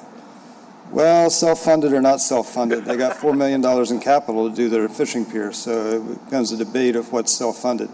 Also, if we look at, say, maybe the New Orleans Business Corp, they send money to the general fund. So it becomes an interesting question: why is no money coming from the Yacht Harbor? It's kind of like the airport. We own an airport, and we don't really actually get a direct and obvious benefit from it. So same thing with owning a yacht harbor, unless of course you have a yacht. Last year and the year before, I looked at their templates 1, 2, 3, 4, 5, and 6, and their math did not add up, and I wrote emails. And this year we don't have templates 1, 2, 3, 4, 5, and 6. And when I mean we, I mean all of us. So I don't even know if they've been filled out this year. But whatever the case is, I'm not any more in favor of owning a yacht harbor than I'm an airport. I'm also not in favor of owning the Upper Pentabla building. I figure middle-class people, rich people, super rich people know how to take care of themselves. They can hire lawyers, they can hire accountants, they can hire masseuses, they can hire psychologists. It's the poor that can't take care of themselves. It's the people under the bridge being moved around by the state's Wildlife and Fisheries Division. So I got a different bit of focus here, and when the templates don't show up, I get a little paranoid. We'll let it go at that. Thank you, Mr. Burnside. Thank you all very much for being here. Thank you. Thank you. Last, but certainly not least, New Orleans Building Corporation. I love the selfie right there. Nice.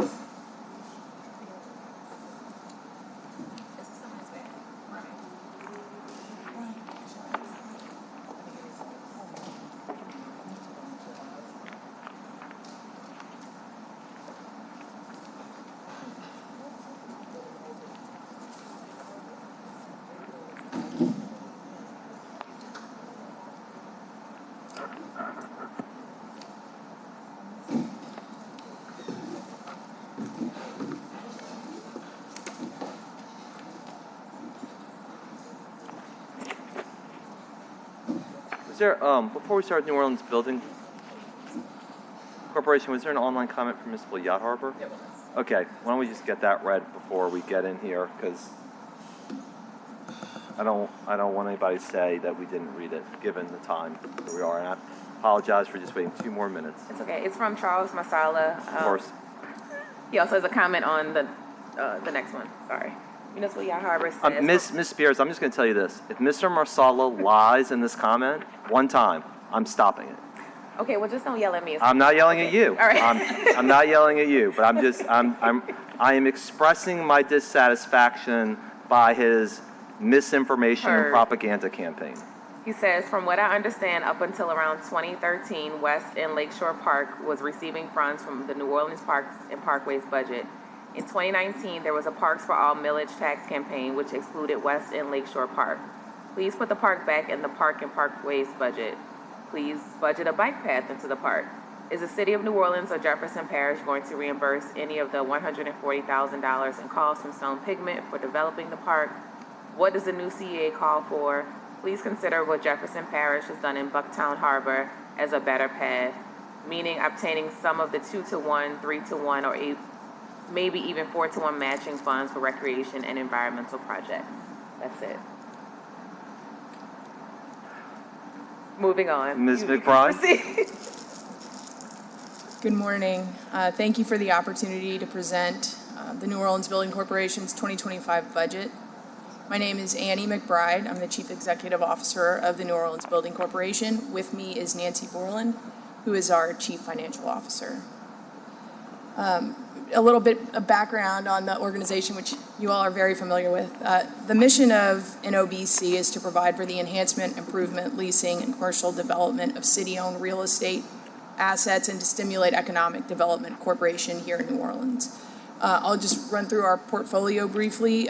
We've got the St. Roch Market, Sanger Theater, Hyatt French Quarter Hotel, DH Holmes Apartments, the DH Holmes Parking Garage, Piazza d'Italia parking lots, Harris Casino and Parking Garage, now Caesars Casino and Parking Garages, Union Passenger Terminal, the Julia Street Wharf portion of the Riverwalk Outlet Mall and Spanish Plaza, Four Seasons, and the parking garage at 100 Poydras Street.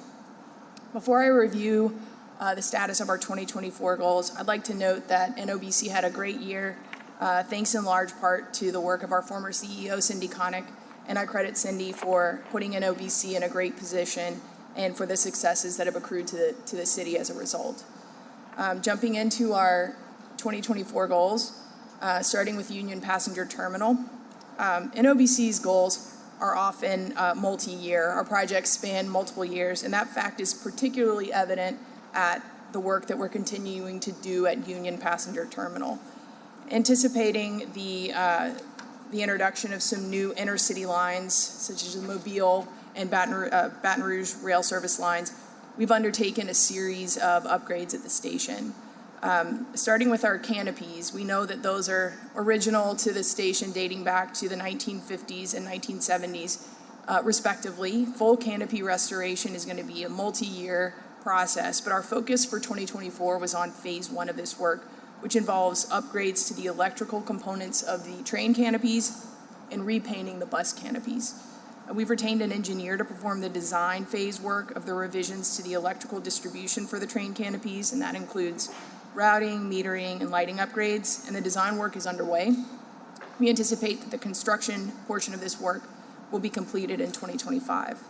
We've also retained an architect to design a bus canopy repainting project, and that design phase is complete, with contract documents prepared for bid advertisement, and our goal is to complete that work in early 2025.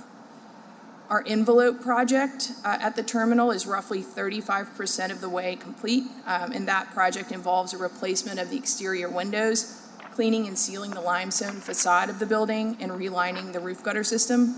The cleaning portion of this project is complete, and the street-facing facade looks night and day different, better than it did before. So that's a big win for us. Funds for this project were allocated to NOBC through the capital projects budget allocations process, and it's being administered by Capital Projects. We anticipate completion in 2025.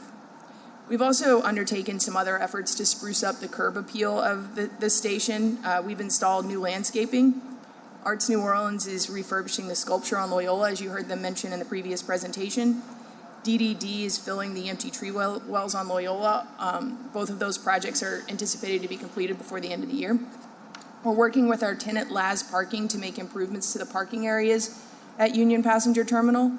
This summer, DPW re-asphalted the streets around UPT, giving those streets a fresh new look. And we're currently restriping the parking areas within those streets and re-asphalting and resurfacing the large surface lot there. And that work will be complete in advance of Polar Express, which is returning to this station for the 2024 holiday season. We're also restoring the fencing around the lots under US 90, and that should be complete by the end of the year. At Piazza d'Italia, we know that this is an underutilized resource for the city, and we continue to work with the Loews Hotel to improve it and increase its visibility amongst the public. In 2024, we oversaw the replacement of the pumping system for the fountain and the painting of the temple and the repair of the clock tower. And we're working with our tenant Laz Parking to resurface and restripe the surface parking areas here at Piazza. And that work should be completed by the end of the year. We're also excited that LunaFest is going to be returning to the Piazza later this month from November 14th to 17th. We view our role in the development of city property to include supporting our tenants and their objectives, and we feel that their successes are our successes.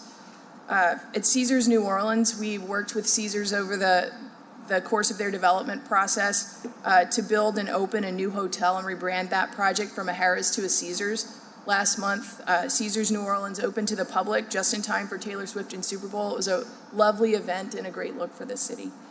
The Sanger Theater, we continue to work with the Sanger's management group, ATG, toward planning the upcoming 100-year anniversary celebration of the theater in 2027.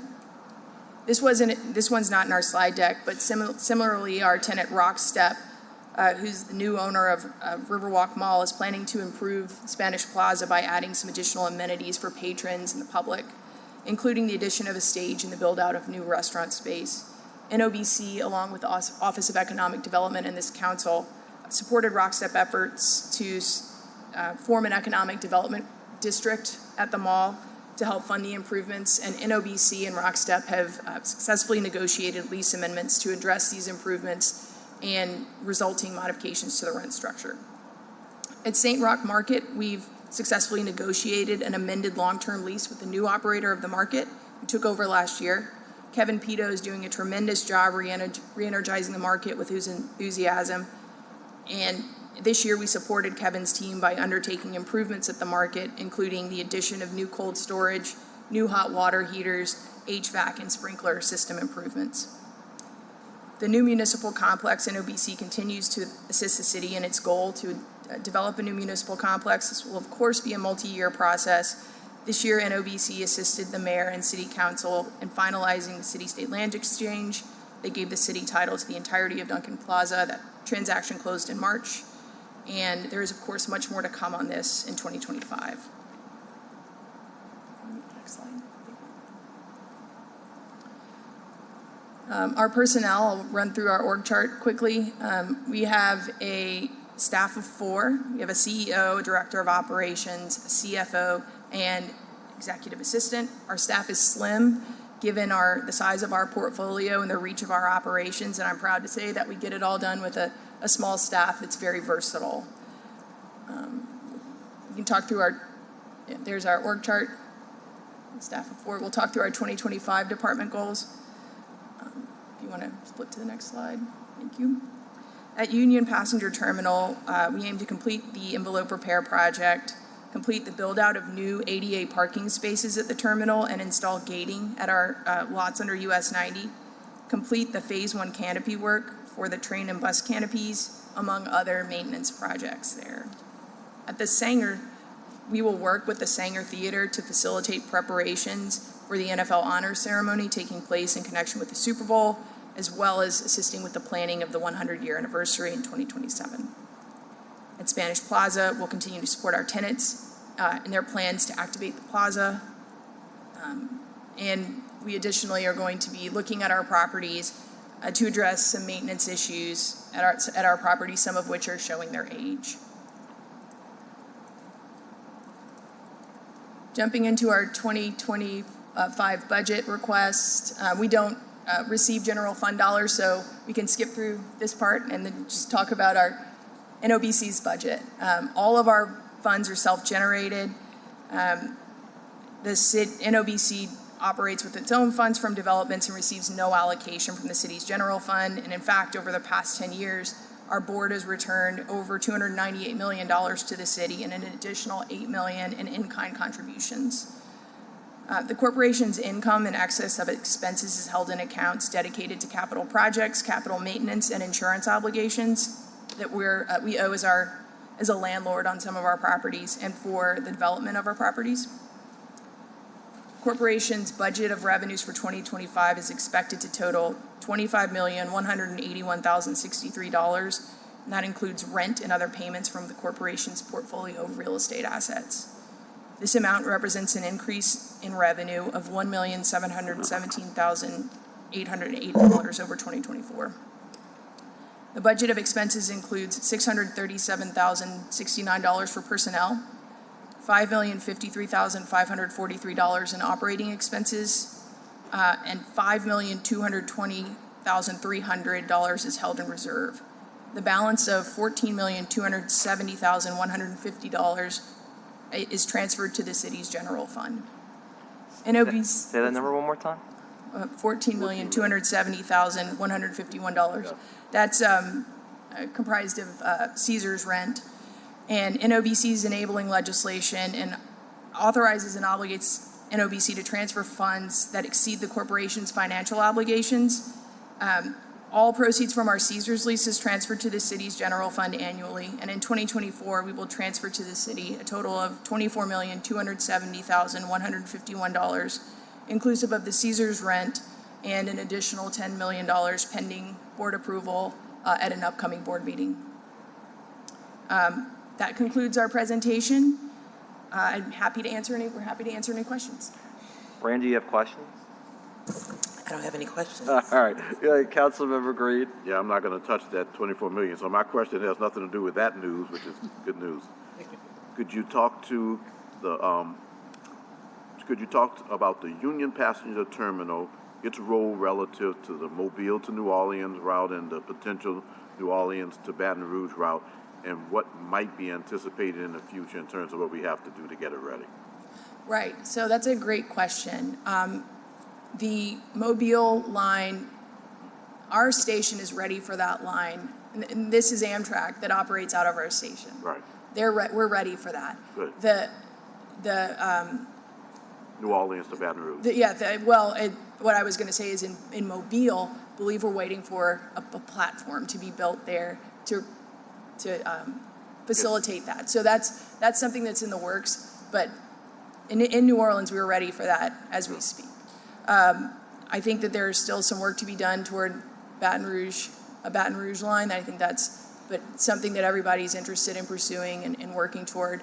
And then on our end, on the city's end as landlord there, we understand that we've got some work to do on the bus canopies and train canopies to get those in better shape. And that's where we're really going to focus our efforts, to have those canopies brought into better condition to serve the increase of patrons that are going to be coming and going from the station in connection with those lines. So just in general, I mean, the Alabama construction, I think, has started on what they need. So, I believe so, yes. We're anticipating that maybe 2026 that might start. But the bottom line is that my question is almost to be public. We're ready.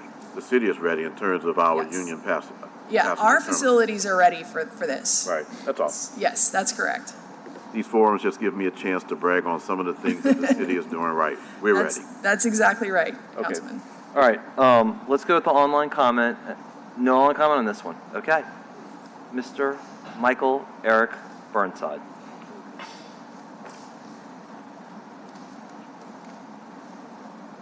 Well, I find myself a fly in the ointment again. I don't really think the city should be a landlord at a conceptual level, and if it is a landlord, it should be a landlord for poor people, not rich people at a practical level. As far as the Union Passenger train station goes, it gets less than 300 passengers a day, far less, and that's basically one full airplane out at the airport. So my opinion is that the Union Passenger train station should be removed from the center of the city and placed out at the airport, because a lot of people would use the train to get to and from their flights because the parking at the airport sucks. Worse, the city-owned land that Amtrak leases has 2 steel fences on either side of it that segregate the city from Mario Commons to the VA hospital and from Mario Commons to the UMC. It also segregates Holly Grove from Airline Highway. When Jefferson Parish is absolutely full of at-grade crossings, Orleans Parish apparently is not allowed to have one. So I don't think that the train is used very often, and I don't think it should necessarily come into the center of the city. If you wanted to put a small train station out where maybe Sam's Club is or something, maybe that might make a little sense. But to come all the way back in and to have the maintenance yard in some of the highest prime land right next to the Superdome is just not the highest and best use for that property. As far as the rest of it goes, I don't know how much the Caesars lease is, but maybe it should be segregated out because the early childhood education millage has been claimed by 2 separate presenters here this year, and it would sort of be nice to know how much of the 14 million comes from Caesars. And the rest of it, I think I will let go for now. Thank you very much. Thank you, Mr. Burnside. All right, for all of those in attendance, this concludes our budget hearings for 2024 for the 2025 budget.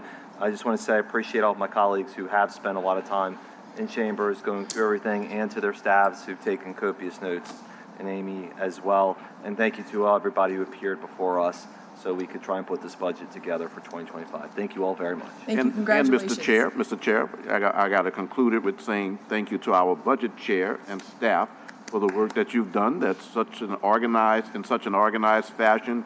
You've given the public an opportunity to have a lot of information available to it, and I appreciate the fact that your commitment to our budget is to make sure that we can deliver on the services that we are we are to deliver based on the revenues that we collect. Thank you, Mr. Chair and staff. Thank you very much. All right, that concludes. Have a great Friday and weekend, everybody.